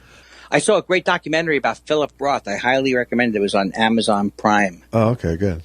And I don't really know. I mean, he seemed to write so many of amazing books. Is it a whole life doc, or is it? Yeah, okay. pretty much. Well, it's not a whole life doc in the sense that it's all interviewing him at his, maybe in 2015 or 2014. So it's basically, but then they show other stuff too. But they don't say as a boy he did this or. I'm such a terrible describer, but it's really great. He's an interesting guy. Yeah. He really is an interesting guy. And he was like, because, when Portnoy's complaint, I don't know if I told this story already, but Portnoy's complaint came out and he got into a taxi cab and the guy's name was Ed Portnoy was the guy's name driving the taxi. Oh, yeah. And he says to the guy, he goes, I bet you have a lot of people making, asking you about your name. Since that book came out, that goddamn book has ruined my life. And then he told the guy, well, I'm sorry to tell you, I wrote the book. Yeah, you son of a bitch. He's kidding around with him. But I thought Portnoy was a made-up name. Yeah. It is, in a way. It's like Portchi. It's kind of a Mad Magazine name. Portchibi. So that's the best story in the movie is where he got the name Portnoy. God. Oh, my God. It's endless with him. You have to come up with you have to dazzle him. Susan, I have to fucking dazzle this guy with my fucking anecdotes. I know. He's a jerk. You're right. A creep. It is his problem. It's fun to make up another person's dialogue. Absolutely. I Bob didn't Newhart tell him built that. an empire. Well, then, okay, Mrs. Lincoln. Well, he didn't do Miss Lincoln. He did something with Lincoln, didn't he? I don't remember. Stop me. Why don't you bring up something? No, I was going to see how big a riff you could do on Newhart. Oh, yes, ma'am. Well, actually, my favorite one is when they're in the Bob Newhart show, and he's drunk and he's ordering Chinese food. And he goes, Mugu Gai Pan. Me too, Mugu Gai Pan. More goo to go. Boom. Boom. Here's your comedy. Isn't it funny how some jokes stick with you for 40 years or so? It does. That one sticks with me. I got plenty. I can't recall one at the moment, but yeah, there's shit that just is just there forever. There was a one time on the All in the Family where this guy who you would know who he was. He played like the oldest person in the world many, many times. Yeah, he was like ancient, and so he's talking to Archie about a friend of his. He goes, how come you live so long? He goes, well, you got to live right. Like I have a friend, he overate and on his tombstone said, rest in pizza. For me, for some reason, that just killed me. Yeah. Rest in pizza. Or when the radar says, the men hate me to Frank Burns. The men hate me. He goes, they just hate your guts, sir. Just your guts. Well, maybe you should come up with some examples. No, those are all top notch. Those are all good. Yeah. Is there any moments from the movie "It's a Wonderful Life" that stuck out to you? I can't remember. I feel like I've seen it, but I can't recall any. Well, he goes over and he's like wishing happy holidays to the various institutions. Oh yeah, town. I remember that. I don't remember the specifics. It was like Merry Christmas, apothecary. Merry Christmas, haberdasher. Merry Christmas, you old cobbler, you. Merry Christmas, Jimmy O. Merry Christmas, Johnny Rockets. Merry Christmas, Merry Christmas, Jimmy O, even if I'm too tall for you. Is it true that you sometimes will go down to that store and just glare in the window? Glare at the people, at the short people? Yeah. I mean, I can't go in because the door only comes up to my chin. Isn't it big and tall? Oh, it's not big and tall. No. It's not short and big. No. Randy Newman wrote a very nice, funny song about the virus. I saw it. It was good. That's great. And he has a cute dog. I love Randy Newman. I really do love him. I really do. So how are you feeling today? Are you any happier than you were on the day that you weren't feeling good, which was Monday? Monday you were not feeling good. Last night was our big online premiere. Yeah. Today you woke up and you said, you know what, God or secular version, things are looking up. Well, it's Passover, so.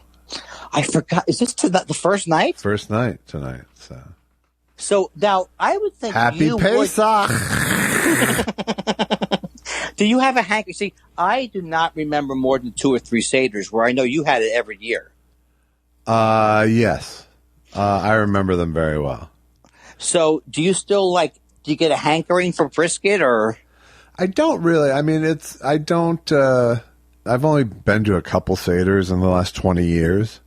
Mm-hmm. Because it doesn't, what I crave is that exact Seder from my childhood, and yeah, and that's a table full of dead people, so. So my brother is is doing a Zoom thing tomorrow, which I may dial into. Oh, that sounds terrible, the way you did that. Your brother's going out of his way to ask several questions on a Skype-type hookup, and you can't commit? I can't commit, no. And he's okay with that, because he's a good brother. No, my brother won't participate in my Zoom Passover service, even though it's all he has to do is pick up the phone. Exactly. That's the only thing that's compelling me to do it. Not the guilt, but just I can't even come up with an excuse. That's right. So let me ask you, what if I called you? No, I still don't know. What if I don't even commit to it, Josh? I'll just call you, and if you answer the phone, well, I don't know. I don't feel well tomorrow. Yeah, well, I can give you the link too, Andy. No, that sounds terrible. Another family's Judaism? Yes. Why would you want to get involved with that? See, that's the thing. Nobody flocks to the Jewish religion for their holidays. I know it's hacky to say so, but, I mean, come on. Well, here's the other thing. The other thing is with Seders is that it is such a family-specific thing. Yes. Everyone has their own little tweaks to the traditions and the things that are important and the things that they gloss over, So, several years ago, someone asked me to lead a Seder in their family, and it was a bad gig, because it's like everyone had their set of expectations, and I didn't know any of their expectations, So I just I was pleasing nobody, and were they Jewish? And they were annoying me. So. Were they Jewish? Yeah. Or was it not? No, it was all Jews, but it was, wow, different Jews. Well, that's really, I mean, to me, I didn't think there were Jews outside of Queens, because I associated Jews with, you're calling that corned beef lean? Bernard. Right. You're on your own, Bernard. But that's not necessarily Jewish. That's just pushing New Yorkers. That's Jewy, yeah. Jewy. Yeah. Now, in Minnesota, if you're a Jew, you know it. Yes, that's true. It's not the culture that's around you at all, I wonder if that's why the Jews in Minnesota are more reserved, because the whole region's reserved. Yeah, I think so. Oh, by the way, I think your father was not singing the same song. I'm not sure. What's weird is my dad, when he listened or played music, would do it with his mouth open, so he could have just been... Now I forget. Did he have music? Who else had musical ability in the family? My dad liked to mess around. He was musical, but he didn't play anything for real. But he would mess around on an instrument. So today I confirmed that was my dad in the Dylan picture. Wouldn't that be terrible? 4 days later, I actually wrote the guy who posted the article that had the picture in it, to thank him, and just say, and to sort of confirm that it was my dad. I said, hey, I spotted my dad, Mayor Weinstein, in this picture. Thank you for posting it. And he wrote me back. And do you want to hear what he wrote? Yeah, sure. He wrote, Dear Josh, thanks so much for taking the time to write. Maybe you didn't know this, but I attended University High School, and Mayor was my classmate. Wow. I followed his storied career and know the respect he rightfully earned in his chosen profession. I was very sad to hear of his passing. I hope you and yours stay safe, healthy in these dangerous days, and know that your wonderful father was an inspiration to all of us that knew him. Oh, my, you can't get a better letter about your dad than that. That was good, yeah. Oh, man. So was your dad took charge of the room kind of person? Well, he was class president of that high school. Wow. And he was a charismatic, interesting dude. Man, that's so great. That is so great. And how old is he? Well, my dad was born in 42, so he'd be 78 now. Oh, man. But my dad skipped a grade, so this guy's probably 79. What is it with your family, with the skipping? I don't understand. We're a year smarter than everybody. Hey, look. We are exactly 1 year smarter than everyone else. Not for nothing. It was too slow for us. I would have skipped 2 grades if it had been a normal, where if I had grown up with intelligent people. Do you know that sometimes I doubt my own intelligence? No, that doesn't sound like you. Did you call me stupid? No, you're too smart to doubt your intelligence. Yeah, so you think I'm smart, right? I'm as smart as you, right? Absolutely. I mean, yeah. What? Nothing. Excuse me. I think it's a dry cough. That's not funny because I'm very sensitive about my intelligence level. I'm very sensitive, but I don't know exactly why. I'm not smart enough to figure out why it bothers. You wouldn't, yeah. Yeah, I wouldn't. I would be thinking I'm smart. Stupid people do stupid things. Oh, I mixed up 2 expressions. The one from Forrest Gump with funny people say funny things. So Susan liked the movie last night? Yes, she did. In fact, we haven't even talked about the movie because the main thing we haven't talked about it since then. But she thought both of us were great, and so she thought the acting was really, really great, and she was just so relieved that she didn't have to be, pretend not like enjoy it. Yeah, yeah, something like that. So, in my, and see, I don't know if it's the TV I have, because sometimes I have trouble with adjusting which audio setting. But it did sound like the music was like still hard to hear in some parts in the feed I had, like hear the dialogue. Yeah, no, the music is overmixed. I think. I mean, or rather undermixed, but overbearing in a lot of spots. I thought. Right. Yeah, I noticed that more. Was there no music in the one that we saw? I think there was. I think there was fewer cues, but yeah, the music did get in the way in several places. I thought he has a nose for interesting stories, because I love the other The Perfect Bid thing that he was that his? Yeah, about The Price is Right. Yeah. And this other one, is this about something he's doing? Stu's show? Yeah. That looks interesting. He's got a lot of footage of that. He does. I love it. See, I could watch 8 or 9 of those type of and I have been watching many, many more documentaries. I've been watching a lot of docs too. Where do you watch them from? I'm all over the place, but I kind of tapped into Amazon Prime this past couple of weeks, just because they have a sort of trove of a little more offbeat music docs. So what did you see that you loved or anything? I haven't seen that much that I loved, but it's like I even watched like the Genesis doc, Yeah. I want to watch Rush, but I don't know anything about Rush. Yeah, I heard the Rush doc. I mean, at least one of them. The one that's on Netflix someone said it was a pretty good doc. Yeah. But the Genesis one was an okay doc. I just never cared about Genesis. But yeah. Now, do you like? You like Phil Collins more? No. I like Peter Gabriel more. Oh, yeah, that's great. Yeah. But I don't hate Phil Collins. No, but I got sick of him during the "You Can't Hurry Love." Yeah, and they talk about that. But I don't know, they're just sort of a slightly more palatable version of Yes. Who are the other members? Are they all alive? In Genesis? Yeah.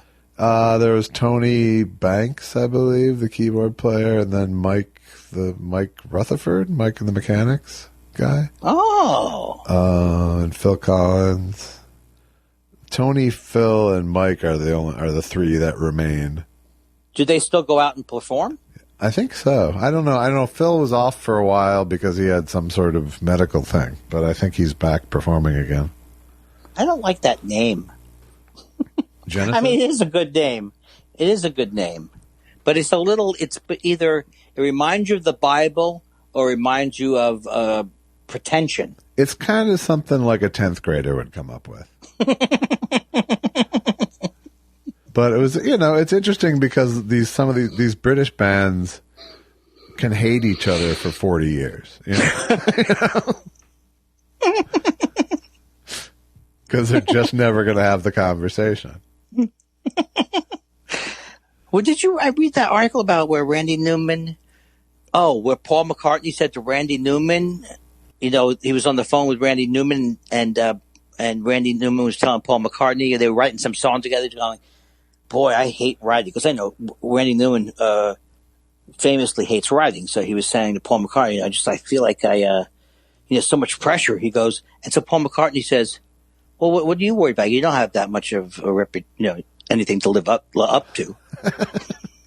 Man, so, I can't wait to go find that story and have it well told.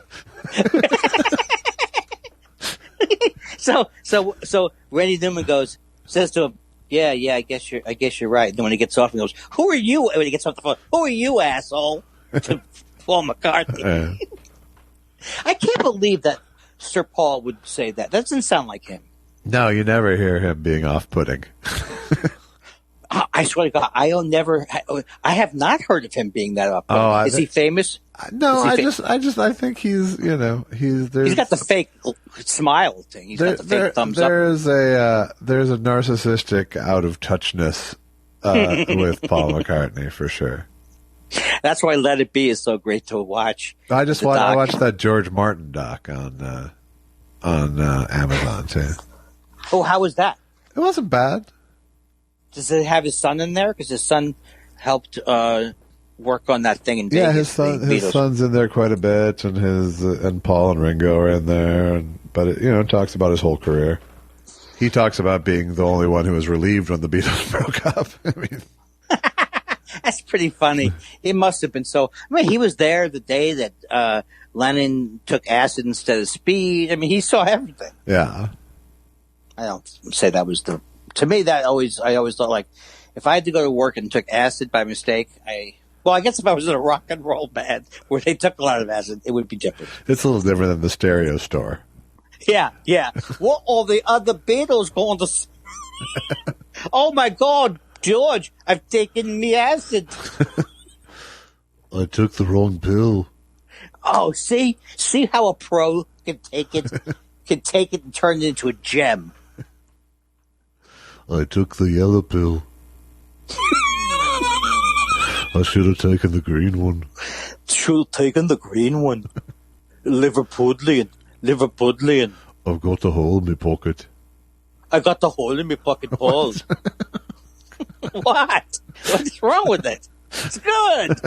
You're supposed to encourage your pupils. Not laugh in their face. I'm writing an Andy Goes to a Dialogue Coach sketch right now. Hello, Governor. All right. What? Let's call this a night. But before we do, I just want to today's observation was in the Jardiance ad. A whole new side effect came to light. Potentially fatal bacterial infection on your perineum. How'd you pick up on that? Because I don't know. You just hear perineum. And then I look on screen, and they're explaining it's the perineum is the area between your anus and genitals. Oh my God! A fatal taint rash can result from trying to adjust my A1C. Oh, hey, my A1C is 7. Oh. this can make your taint kill you. Oh. Oh, I didn't. I'm the last person to just figure out what a perineum is. Oh, my taint is on fire. Oh. Oh. Should I check with my doctor? Well, I didn't know you were we had to have closing jokes each night. It's not That's a joke. very good. It's not a joke. It was an actual concern. It happened just before I called you. Now I'm having psychosomatic taint problems. Look, this is something I may have to give you the same speech that you gave me. Yeah. Look, Andy, I think it's hilarious that your penis doesn't work. You think it's hilarious that your penis doesn't work. But it's starting to become a thing. You don't want that. Well, you don't want to lead with that. Well, good night, and don't let the fatal bacterial infections of your perineum bite. Okay, I'll speak to you tomorrow. Thank you, Josh. Thanks, Andy.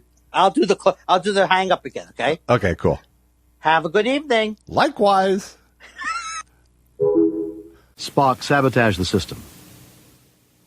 Spock, restore the atmosphere. Spock, sabotage the system. I wish I knew what to do. Observations, Mr. Spock. Okay, can we have line 193 again with sabotage and sabotage?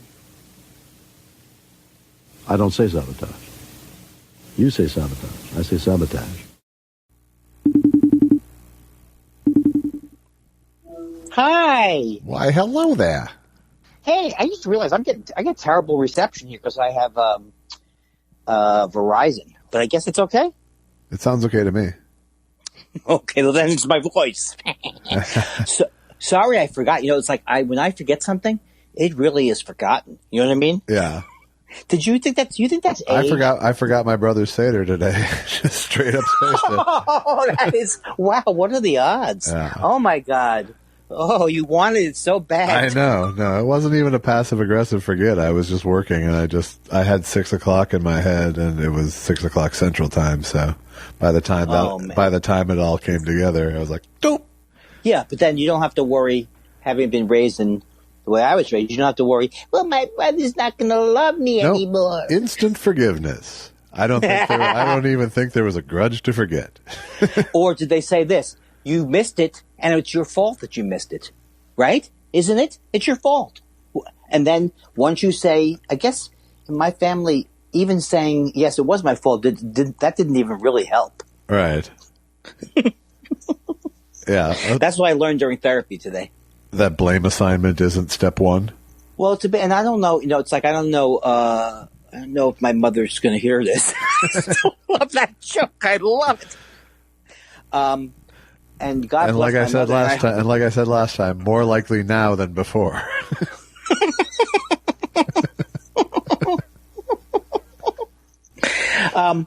What was the question? Oh, I had a good one. Oh, your therapy, assigning blame. You learned. Yes. When you I'm back. Pulled it out. When you're raised with a depressed mother, and my mother was very depressed. Yeah. And you know, I just really did check to see, and again, who's alive who would be insulted by this? Right.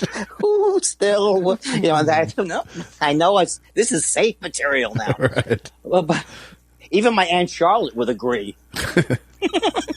But my mom was very depressed, so we never knew as a kid.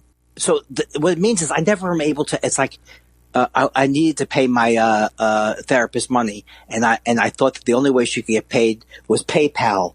And so right before the session, I say to Susan, "Do you know the PayPal information?" And then he gives me so I get all like stressed out that I have to do this. But meanwhile, my therapist said, "Just send me a check." But meanwhile, I decided I couldn't send the check because she's not going to the office or whatever.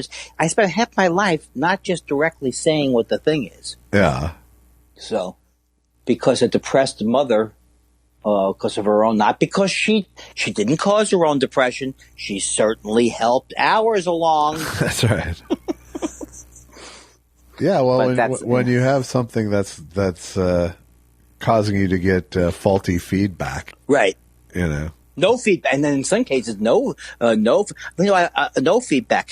the story that I've told you many, many times is I went as a child to see Hair in the whatever the original theater was near Broadway, but not Broadway. I think it was whatever. Right. And then what's the name of the Aquarius Theater, I think, or something like that. Anyway, on the way back, I got mugged. And they took the guys with a knife, and we were caught into a restaurant. And I could never call my parents to come rescue us. We were trapped in a building, and I had to call my friend's parents because I was too scared to call my dad. And so that's pretty amazing. I don't know what but the thing I just realized today when I thought about it was I wonder if because there was a naked women in the show. Right. That's caused my friend and I to get spaced out on the way back and not realize we weren't with the group. Really?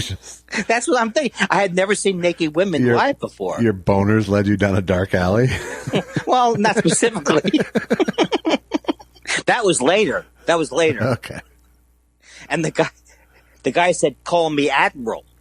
Oh. So I'm sorry about that. It either seemed like I had too much information about male prostitution or call me Admiral. Why would someone want that during sex? It was a good left fielder. I liked it. Oh, it came from left field. Yes. I thought you were coming up with a way to say I'm gay. Call me the starting left fielder for the Yankees. You're the starting left fielder for the... I never liked that kind of joke. Call me this. You're this. It's not really a joke. Not even when Bill Bauer did it. And call me a bad boy. I don't know that joke. You're ruining it. I can't do a whole Bill Bauer, but... He might have been the funniest man in the universe, that guy. He was up when there. He was on. He was up there. What do you mean when he was on? His act was exactly the same whether he was in a stadium or there was no difference. I made up that last part. He could be doing, if he was alive, if he was doing web comedy right now during the quarantine, right, it would be exactly the same as if he was playing to 1,000 people. Oh, I never realized. So I didn't see him enough times, but he even would laugh at his stuff. Exactly the same spot, exactly the same way. Oh, that does. That's how you learn. That's how you learn that from shitty road gigs. Because if you're laughing in the same spots, you know that at least someone is.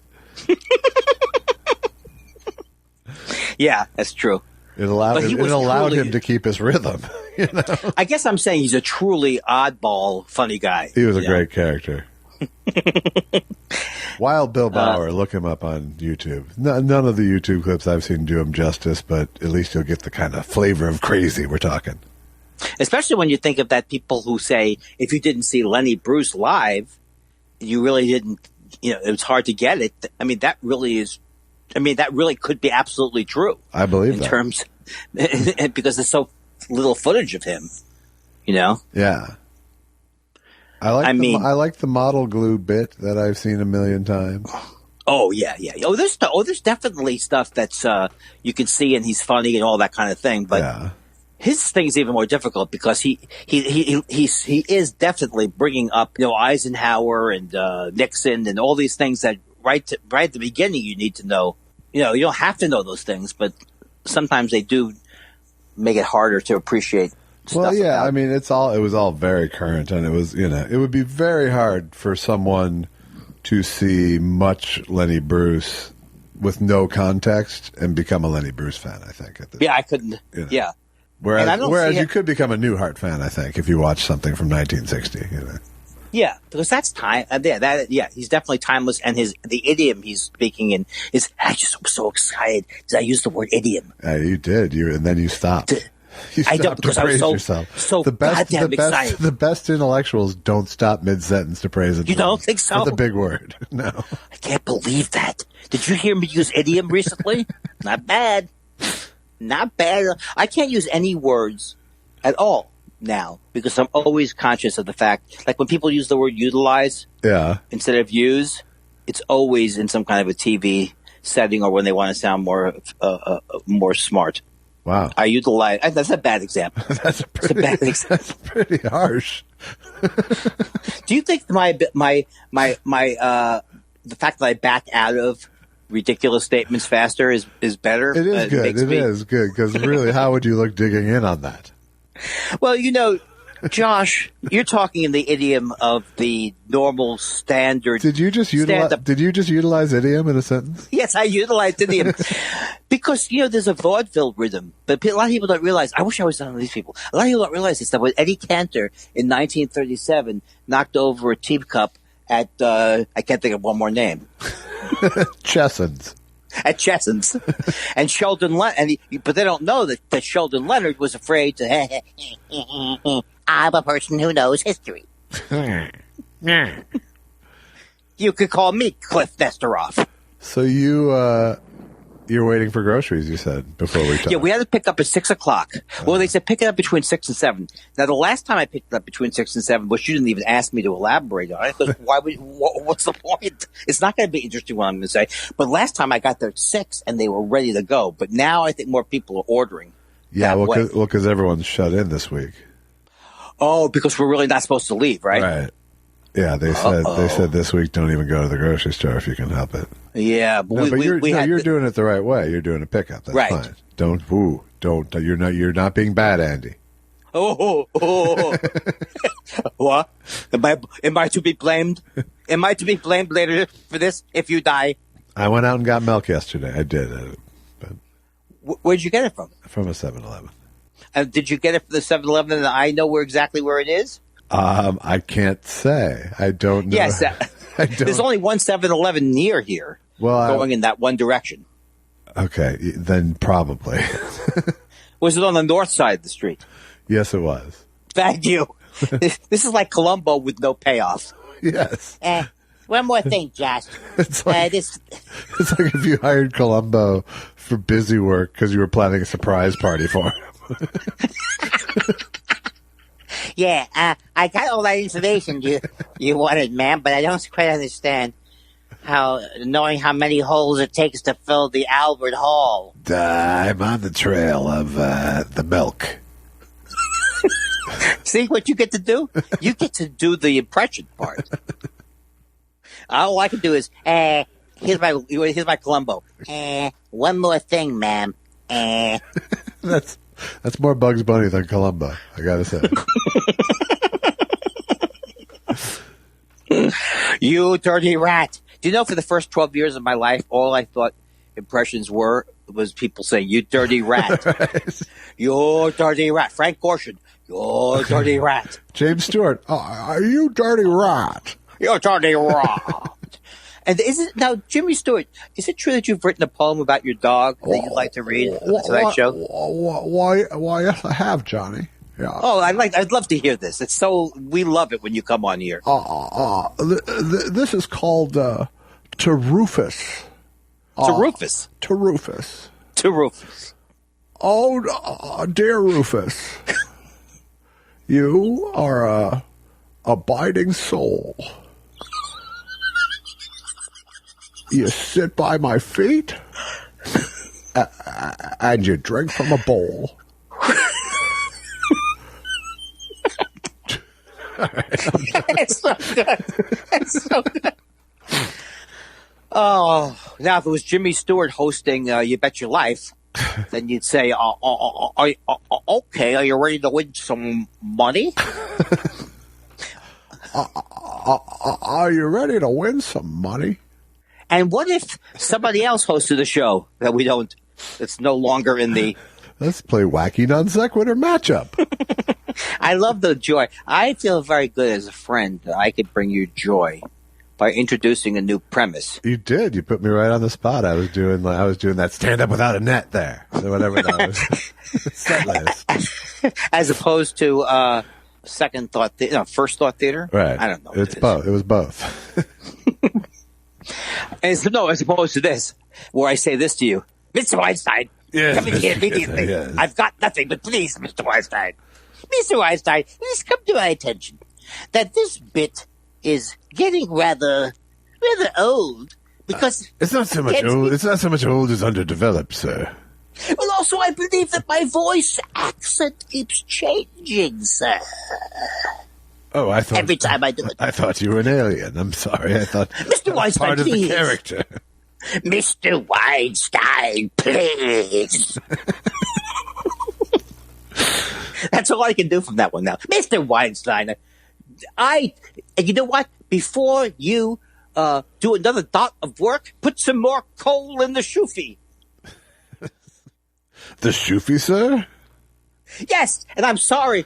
Once again, let me say that I'm sorry I treated you like a dog for the last 45 years, and I hope that my actions today after a crazy dream can make up for what a horrible man I've been. Oh, of course. Tonight. If it weren't Christmas, maybe not. But since it's Christmas, God bless you. Oh, Bob Cratchit. And let me ask you a question.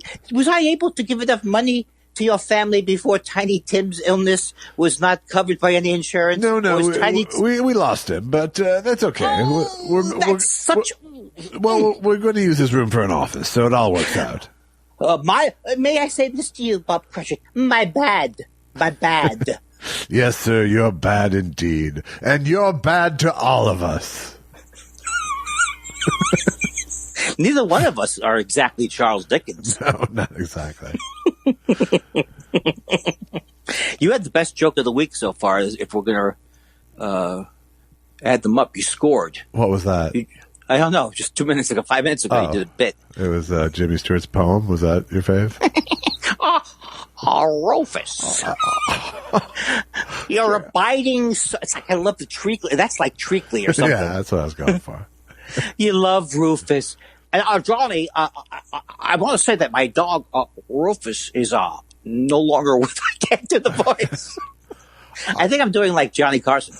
But he donated a kidney to me before he died. I used to love Dana Carvey.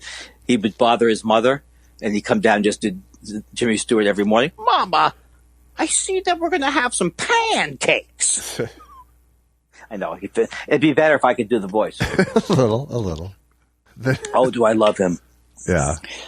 Ode, do I love him?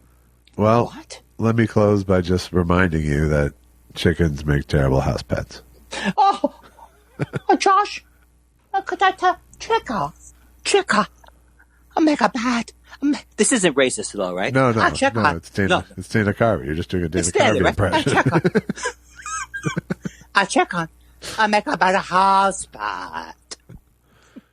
There you go. All right, man. This is going to be our shorter one because it's all gold, right? It was a Thought Spiral Fast Take. Oh, so should I say now tomorrow? Well, they don't know it's tomorrow. Tomorrow they do. They do, but I don't have to tell them now because it won't help them to submit their questions. So no, please, that won't help. You're that right. won't do. That won't do. But as long as I'm thinking about it, they've announced a second screening of The Fiddling Horse this Tuesday night, the 14th. Go to 40fps.store and click 40fest, FORTYFPS.store. And then they're doing it 2 hours earlier. It's 5 p.m. Pacific this time for you. Cool. Because a lot of people. Yeah, it was late for some people, I think. Cool. See, this is an announcement that makes sense. Yeah, so remember that. I've never had one of those. I used to be like, I forgot that I was going to be in Portland 2 weeks ago. Yeah, those were the days. Those were the days. Well, I will speak to you, Josh. I'm going to close tonight in character. Are you ready for us? I am Mr. Kindler. Mr. Weinstein, it was a therapy. I can't even sustain it for that long. Will you please get your groceries and wear a mask? Thank you, sir. And I will see if I can hang up tonight with a plum. Are you ready? Good evening, sir. I bid you farewell. I just made up my mind that I'd write about my friend Bo and try to make it rhyme. And it came out like this. He never came to me when I would call unless I had a tennis ball or he felt like it. But mostly he didn't come at all. When he was young, he never learned to heel or sit or stay. He did things his way. Discipline was not his bag, but when you're with him, things sure didn't drag. He'd dig up a rose bush just to spite me, and when I'd grab him, he'd turn and bite me. He bit lots of folks from day to day. The delivery boy was his favorite prey. Yellow. Why, hi. I love doing yellow. Yeah, good. That won't get old at all. 5 times. You don't think so? No. I love you, Josh. I love you, Andy. Josh, I love you. No, Andy. I adore you. No, Josh, listen to me, my friend. Shh, shh, shh. Don't speak. Don't speak. I'm kissing you now, Josh. Oh, don't wow. speak. Shh, shh. Don't speak. This was meant to happen. I'm coming on to you via the phone, Josh. Wow. Oh, well, I'm glad it's not a video call. Well, you told me you would never reject me. You told me, but you are allowed to say, no, bad Andy, down. I can do the straight arm hold you by the forehead thing. Which still makes me laugh. It's a delightful thing. I always feel if I had been a couple inches smaller, I would have taken it more personally. Yeah. But that's kind of a like, I think in a way I walk around going, yeah, you know, everybody has a right to be a little person or whatever, but I'm a little bit better than the little people because I'm reasonably tall. Where's that coming from, Josh? Reasonably tall. What does that mean? In other words, like, I could sometimes say to myself, well, Andy, you're not a little person. Like, right. That's going to... So where does that come from? I think you might be able to talk yourself into reasonably average, but you cannot go for reasonably... Oh, no. I didn't mean that. No. You can't go for reasonably tall. I misspoke. Tall enough, sure. Tall enough. That's exactly what I meant. I would never, ever present 5'5.5" as reasonably tall. Yeah. Oh, my God. It's Friday. You know what that means, Josh? It's question day. Yeah, but also, before we get into questions, oh, damn. I wanted to say to you that I found out before we went on the air, we're not on the air, that Krakatoa has erupted. East of Java? Well, you know, that's the thing. All I can think of is that I know it's not east of Java. Oh. Do you know that? That's a huge letdown.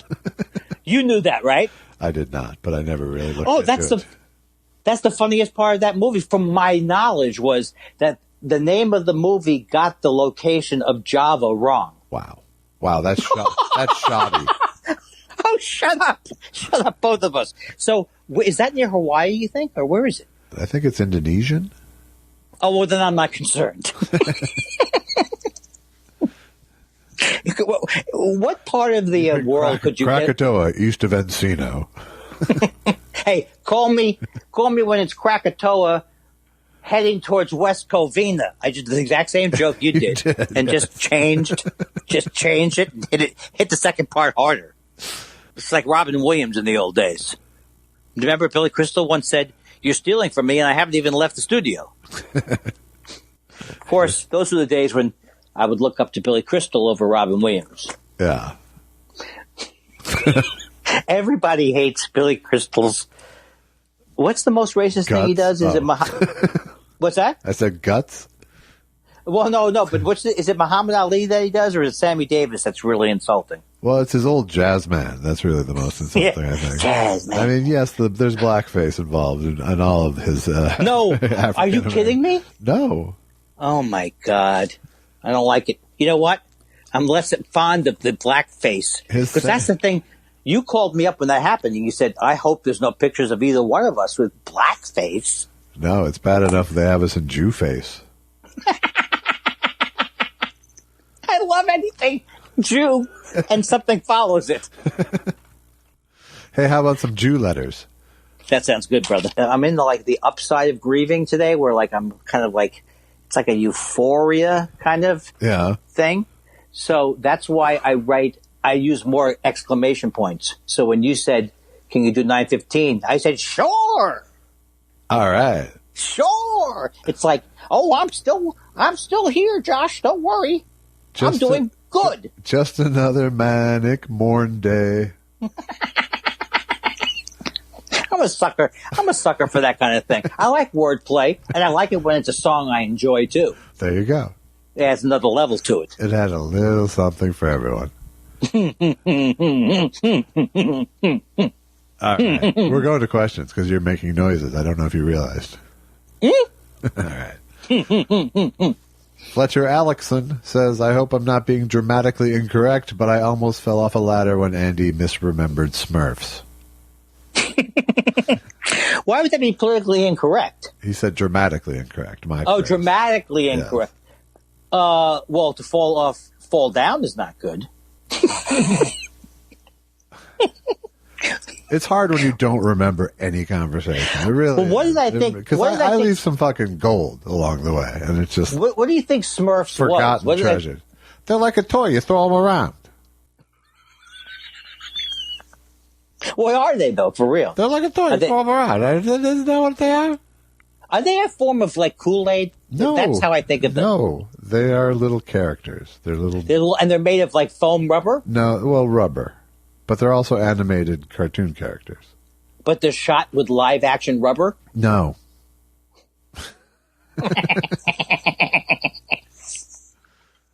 Oh, but they're like grapes, right? Like Goofy Grape? No. Are you sure they're not characters? They are characters. Yeah, but they're like a grape character. I hate references.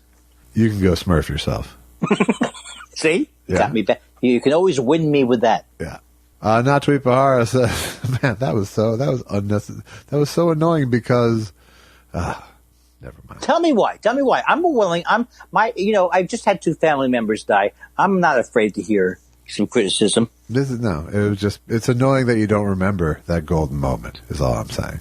Well, maybe I've had some shock in my life, like 2 family members dying. I'm not on my game like I normally Is that you doing a snore on the phone?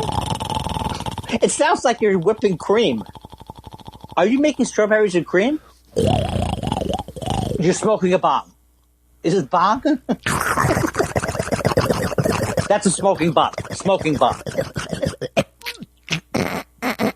Yeah, you're holding in the weed now. All right, now we're good. Thank you, Michael Winslow. Natweet Bahara also says, making lots of popcorn, extra butter, settling in to watch The Fiddling Horse tomorrow evening. Will it be spicy? I don't know. I can't make any comments because I'm just amazed that I enjoy watching myself and watching you, and so it's not painful. So I can't make any other comments besides that, except that I play Confused very well. A reminder, you get another chance this Tuesday, the 14th, to see The Fiddling Horse. Go to 40fps.store and click 40fest. And next, I guess it'll be this Tuesday, 5 p.m. Pacific. Yeah. $4. Boom. You're seeing the movie. That's amazing. You know what? Neither one of us have a voice that's like tries to sell anything. Yeah. Like Casey Kasem was always selling. He's selling Casey Kasem. He's selling that same cadence. But you never say, gotta remind you, this coming up this Tuesday is going to be the second screening of The Fiddling Horse, 5 o'clock Pacific time. $4 and you're in. Go to Ticketron. Go to ticketron.com.ticketron. Okay, otherwise blameless. You know what? I'm very proud of myself. I knew I probably said something that wasn't great, but I didn't go. I just waited. I waited you out. Yeah. Well, you pointed out earlier this week, the pause gets you, so that's good. Otherwise Blameless says, Josh, I was just watching an episode of Friends where the B story revolved around Chandler taking Joey to a sleep clinic. At the end, Chandler is sleeping with a woman he met at the clinic who proceeds to wake up, scream, and then immediately go back to sleep. That doesn't sound right, does it? Well, that's a reference to a story I told that you didn't listen to or remember about my wife doing that. Oh, that's right. She woke up in the middle of the night dreaming and she screamed and then she went back to completely normal. This is like, right. I'm so in the movie. You see what I mean about you taking the fun out of this. It's like the movie Awakening, for crying out loud. Right, okay. Every moment is a new moment for me. Larry Harold says, Andy, you movie star, what is it about Josh's coffee that you like so much? Also, how would Foster Brooks survive self-quarantine? What I like about Josh's coffee is that the way coffee snobs like me operate is that we think there's 2 tiers of coffee. There's coffee that tastes good without cream, and then there's coffee that tastes good with cream.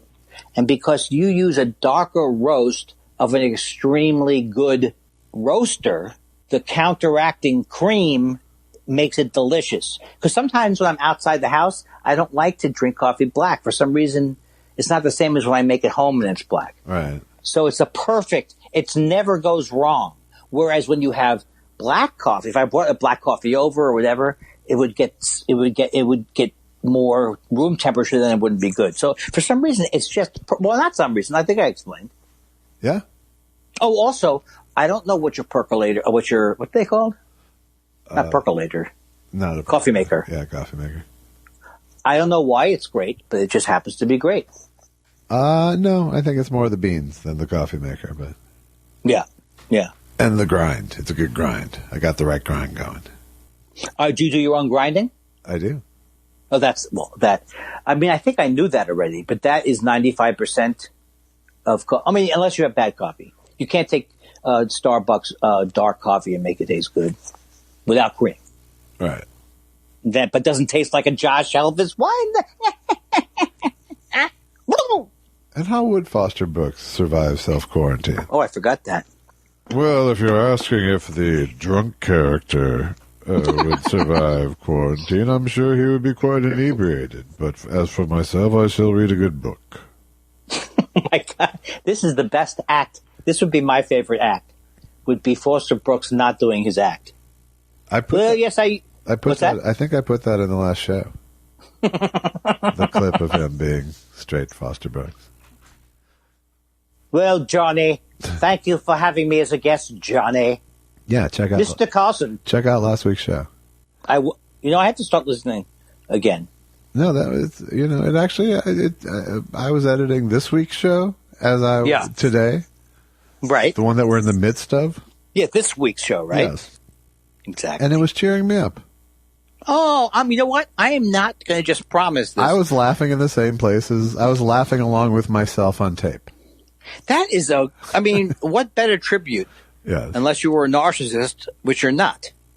Well, thank you. Yeah. But I think I'm going to go for a walk tomorrow away from people either with a mask or with my Kleenex tissued mask, and I'm going to listen to the last week's show. I think you'll enjoy it. Like a regular there's a lot of heavy shit about your life in it, so I could see if you wouldn't want to necessarily relive it.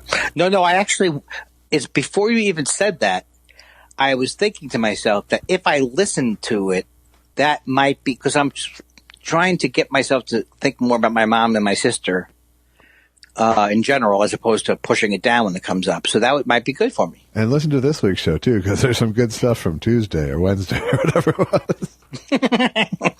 From 10 minutes ago, as the people are listening to it. Listen to the very show that we're doing now, yes. You might like. Yes, exactly. Are you going to edit out of order? No, you can't really. No, it's day by day, baby. Day by day. It's the Thought Spiral Quarantine Diary. I think you should say Dateline, not Moscow or something like that. Dateline, Mrs. America and all the ships at sea. Is that the old newsreel? I think that was Walter Winchell, I think. Walter Winchell, say. Here's Edward G. Robinson, see? Yeah. He's having a good time at the beach. Watch out there. Watch out, Louis B. Mayer. You could fall off that deck. Oi! Stephen Elton Yates says, hey, fellas. On that wonderful night when you can safely step onto the stage of your favorite club/theater to a packed house of adoring fans. That's never happening. Who are the comics you want on the bill with you? Besides Jen Kirkman, she's a given. Oh, that's right. I don't know, I can't think of one comedian right. I would like... I would have Gruber MC for us.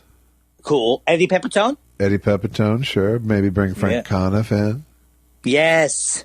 This sounds like something we're going to try and do later on, and it won't work or something. Half the people will cancel. I like Rory Scovel. It's very funny to me. You're good with Eddie Pepitone now, right?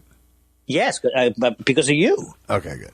I mean, I was even good before then because he apologized, and I said, oh, I'm sorry too, but I didn't realize what I had done wrong, and so I went to your house and faced myself. Wow. Well, good. That's an example where it is odd that you're in the middle of something and you don't know why you're acting the way you are, or you don't see why you're acting the way you are. Right. It seems it's like so transparent to me now that I put him in a corner. Don't put baby in a box. Well, a lot of people with anger problems call it the red curtain. Is that what they say? Yeah. Oh, okay. They kind of acknowledge that that's coming, or they when they get angry, or that it comes down, and they don't really in their right mind. And I really don't want that in my life. Who does? Except for like an ultimate fighter. Or Ryan O'Neal. Yeah, he's got a good red curtain going. And Ludsum says, seeing as Smurfs are those things you throw, I just wondered if you guys had a favorite toy as a kid. Are you Lego kids? I'm not. No. I don't even remember Legos. This is where Andy and I have completely different childhoods because we're 15 years apart or whatever. Was Legos out when I was a kid? I don't know. I remember erector sets. Yeah. And I remember steam powered engines. I don't know. I guess I keep going back to Silly Putty that I like that for a time period. I had a lot of Legos. I had a big Fisher Price Adventure People phase. I had Star Wars. What is that? They were like little action figures with cars and big, like big sets with, like it would be like the Jungle Adventure set, and there'd be a Jeep and a canoe and 2 characters.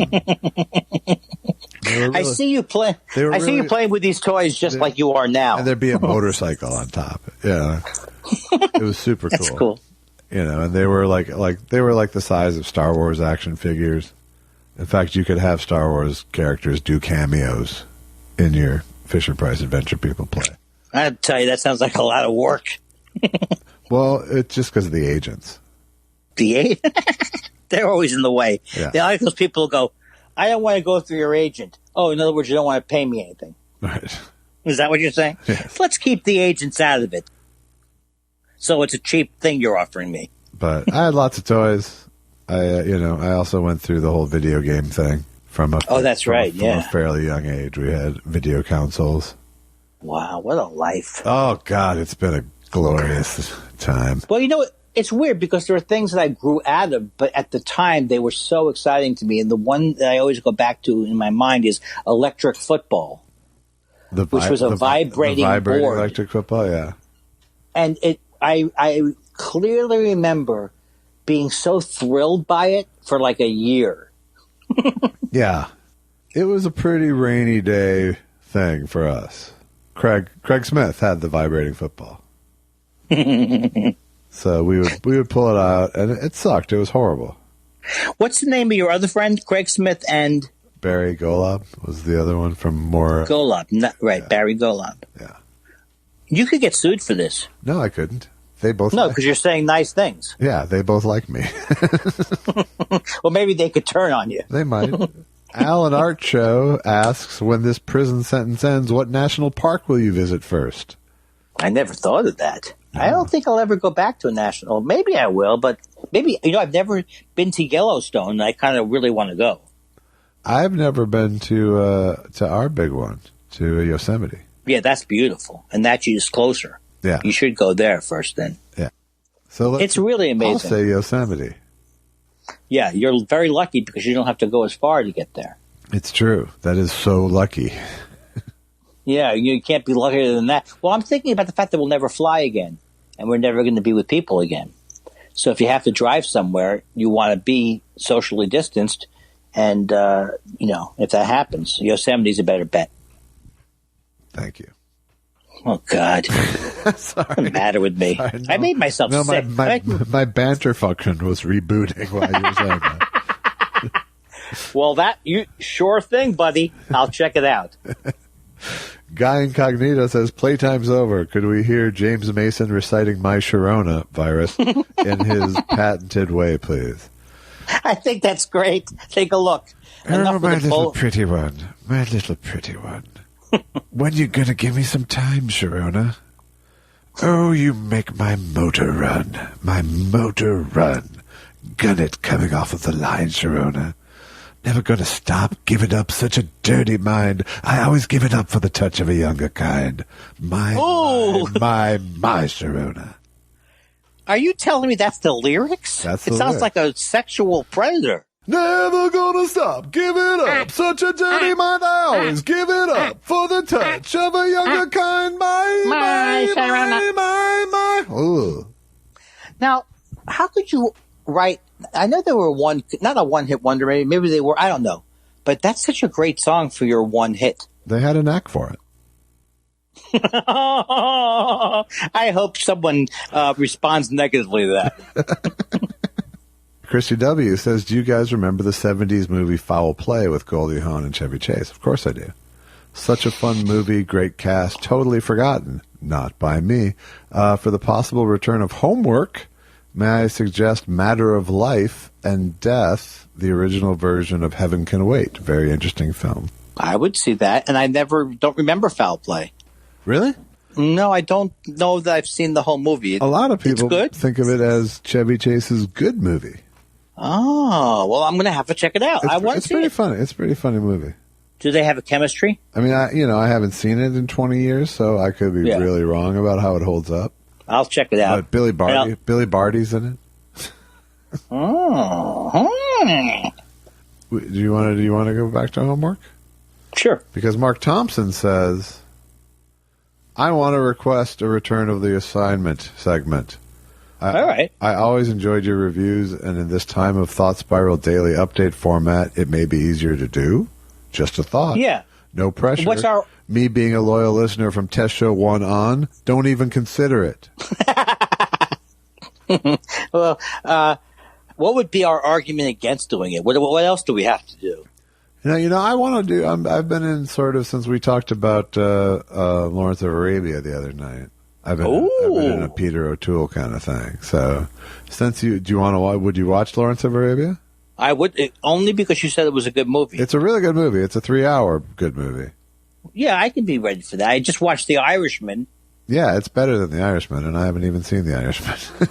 Yeah, I know. I wouldn't compare them. But I will rewatch it. I mean, I've seen it several times, but I will rewatch it for our discussion. Are you sure? Yeah. Okay. I love it, and I love Peter O'Toole. So. I was cast. I expected more roles like that for me. Yeah, it's pretty. You'll see that this one is right in your wheelhouse. Yeah, it's in my wheelhouse because a lot of it. I mean, I don't get as much muscular type. Okay. No, but you have that prettiness that he does. I do. I have a certain ambidextrous quality. David Schnotz says, sends a picture of some cotton candy grapes, says, what are we all here for? And where does the table come in with table grapes? Well, that seems like an easy one to me. Yeah, it's opposed to wine grapes. Oh, I just thought, that the ones that are displayed on a table. No. But you're saying specifically they're not for wine. To be eaten at the table, yes. Yeah. Why they're table. You know what? It's not so great with you being the information guy. I thought it would be great. You thought it was better, yeah. Yeah, so I feel less than. Jordy says, how badly are Lucky and Clyde missing play dates with their best friend Andy Kindler? Something awful? I wish... Have they been able to get any virtual time with Andy? Love the new format and appreciate your dedication to bringing joy to us spiralers. That's sweet. But I don't want to lie and say that I don't think Clyde has said one word to me in the whole time I've known him. No, he comes down once every 13, 14 times, maybe. But Clyde does enjoy me, I think. He likes you? He plays things. The fact that he doesn't come down to bark when you come over is very much a sign that he's... I didn't realize that. Yeah. If he found you the least bit suspicious, you'd get barked at. That's good. If he found you a little more appealing, he'd come down to get petted. So I'm right in that sweet spot? It's kind of the sweet spot. It really is. It's quiet. My space. He's socially distanced. That's right. Nadine's eye patch says, Andy, on a previous episode, you said you don't like your pants to be a lighter color than your shirt. Do you still believe this? I believe this from my wife. I wouldn't have known this on my own. Okay.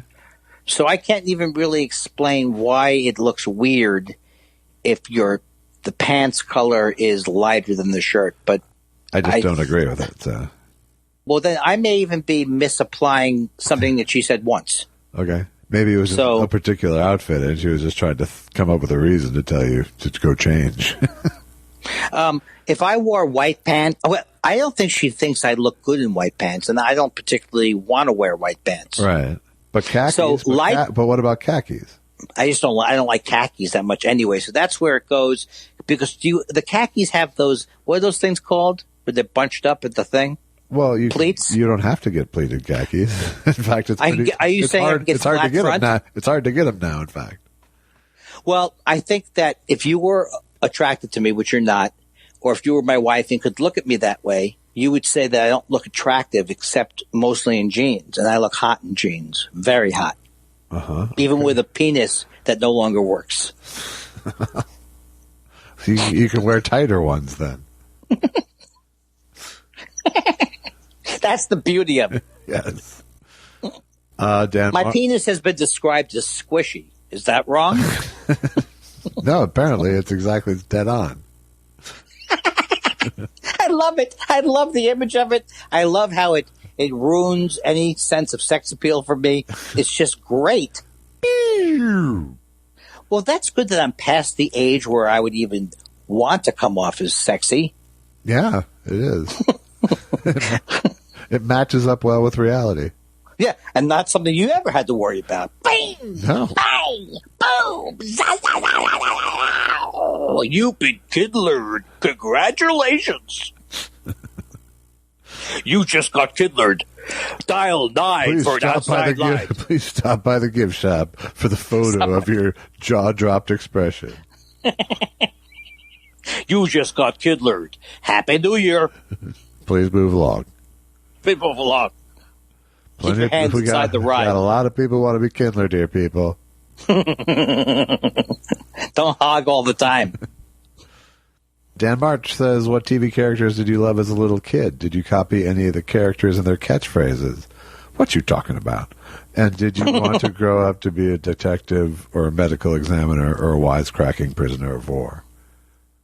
Well, I always related to me. I mean, I think there was a time where I would have liked to have been like a Rockford. I mean, I know I couldn't have done it. Yeah. But I like that. I like that you're a private detective. You make your own hours. It's all exciting. You get punched in the face, and then you get up and go, that hurt. I adopted tons of catchphrases. I loved almost all TV. I don't know what I wanted to be because of that. I don't remember other than maybe Bionic. What were the catchphrases you like? Like Kid Dynamite? Dynamite wasn't bad. I'm sure. What was Freddie Prinze? What was Freddie Prinze? Looking good. That's right. Marty Allen? Hello there. How about Killer Bees? Have y'all been to Jackson, Mississippi? Well, then you better save up. Correctamundo. Kirk says, do you have any thoughts on the Southern delicacy grits? I do like grits. They have to be done right. And even when they're done right, I'm not sure I appreciate them as much as people who really love them. But I do like them, especially with cheese. Yeah. Some cheddar grits are a good thing. I like grits. You know, I don't make them myself ever, but if I'm in the South and at a dinery kind of place, I'll always get grits. Yes, and I would like to make. I should have gotten some applesauce because I really have been craving potato latkes, and they're good with applesauce. And I haven't made it ever in my life. My grandfather made them. Made latkes? Yeah, so great. I made them this past year. Did you love it? Yeah, they're good. They're good. Did you eat them with applesauce or sour cream? Both. Or neither? Both. Now we're talking. I like nothing with applesauce. Nothing except for that. Yeah. You see that sign, Josh? You see that sign? That it says sign apple. says applesauce. It's like a computer. Hey now. Jumpy Bean says, hi, did you ever listen to a podcast on half speed? I accidentally hit the half speed button while painting a room today and just left it there. It was actually pretty calming. By the way, the Fiddling Horse was great. I hope you guys make more movies together. Well, thank you, but I didn't even know you could listen to it slower. Yes, you can. Oh, so you can write the stuff down. Maybe I'll use that for one of my... Yes, you actually come out with a regular voice. It can't be that slower. I think you would have noticed it. Commish G says, have either of you been asked to cut your spouse's hair yet? Have you asked them to cut yours? Neither, in my case. My wife cut her bangs yesterday and made a huge goddamn deal about it. I really don't want to talk about her hair anymore because of that. And why? Because you had to decide whether it was good or not? Or it just became like a 2-hour center of the universe thing. I ordered a hair clipper the other day. So I can go buzz cut in another... it won't come here till mid-May because everyone ordered hair clippers. I just didn't even get the connection. Of course. But I got the pre-apocalypse cut right when I saw all this shit coming down a few weeks ago. So I'm still sitting pretty good. You know, I did the same thing because I was going back east to see my mom and sister. So that was literally, yours was probably more recent because they still hadn't pulled the trigger on the isolation. Seth Dick III says, do you agree that Sammy Davis Jr. was the most talented of the Rat Pack and the nearest contemporary might be Justin Timberlake? Well, I don't like Justin Timberlake that much, but I did like Sammy Davis a lot. But not in that like he's my favorite, but I thought he was an amazing performer and singer. Well, he was an exceptional dancer. That's what I think. Oh, yes. That's really what puts him. I mean, he was almost undisputably one of the best tap dancers of the 20th century. Yeah, I don't know as much about tap dancing, but I know that I loved watching him. And you can dispute whether the other Rat Pack guys were the best singers of the 20th century, I guess. Well, I think I happen to love Frank Sinatra. He also did impressions very well. Yes. I don't know if Justin Timberlake. I mean, Justin Timberlake, is funny and acts and sings. Maybe Hugh Jackman is more the modern Sammy Davis Jr. You see, it's hard for me because I've never liked Hugh Jackman singing. Who was the other person we just said? Who was the person before that? Justin Timberlake. Yeah, it's like, I can't, to me, Sammy Davis is like, he's in the category of fantastic performer singers, and those other people aren't, to me. Yeah, I think you're wrong. I mean, I think you're wrong about Justin Timberlake. Hugh Jackman, a little on the cornball side of things, but I mean, it might be Janelle Monáe or someone like that too. Well, Janelle Monáe, I love. Well, so let's spend the next 3 hours with me being judgmental. Yes on this one, no on that one. Yes on this performer, no on that performer. Okay. I love Janelle Monáe though. Yeah, I do too.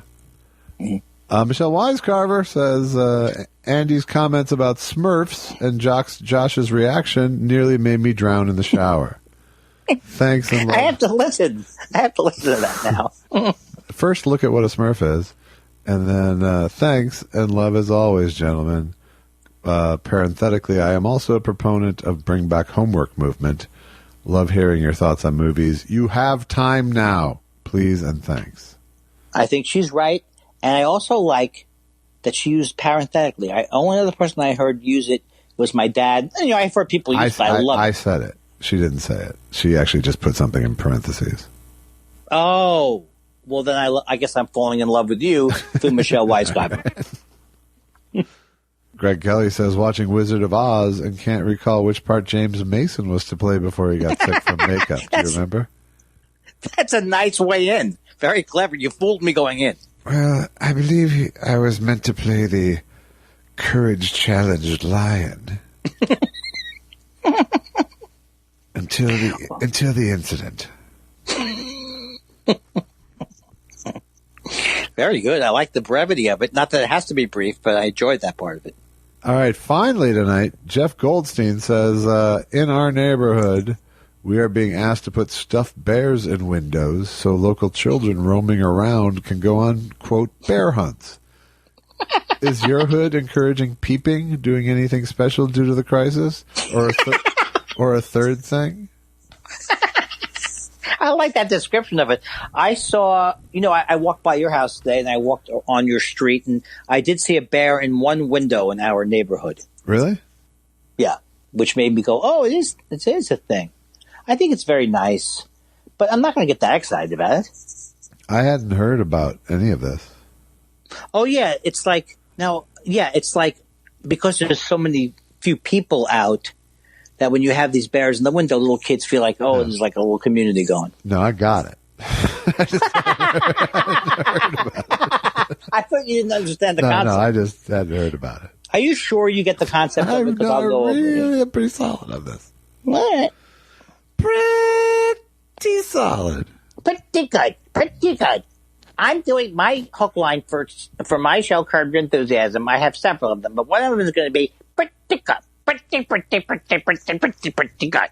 Well, Andy, this has been a fucking hour. I know. I'm sorry. I feel like I want to blame myself because I do feel like it's my fault. Do we have to even plug anything? Yes, let's plug things. If you have a chance and you have the money, go to buymeacoffee.com/thought spiral and buy us a coffee. If you're hurting for money at these troubling times, which we certainly understand, go to iTunes and leave us a 5-star nice review. One or the other. Or don't do anything to support us except for listening and having fun. That's all you need to do, really. Oh, Josh, that was a very giving plug area. But buying my album would be nice, too. Chumps. All right, Andy. I've had all right, man. I've had enough spiraling for this week. Enough spiraling, but perhaps I'll contact you over the weekend and check in with you. That would be a delight. And then we'll start recording our chats again on Monday. Oh, wonderful, sir. I bid you farewell. And to you, sir. A happy quarantine. Stay safe. Cover your mouth. Wash your hands. And love your wife. Ta-ta. Ta.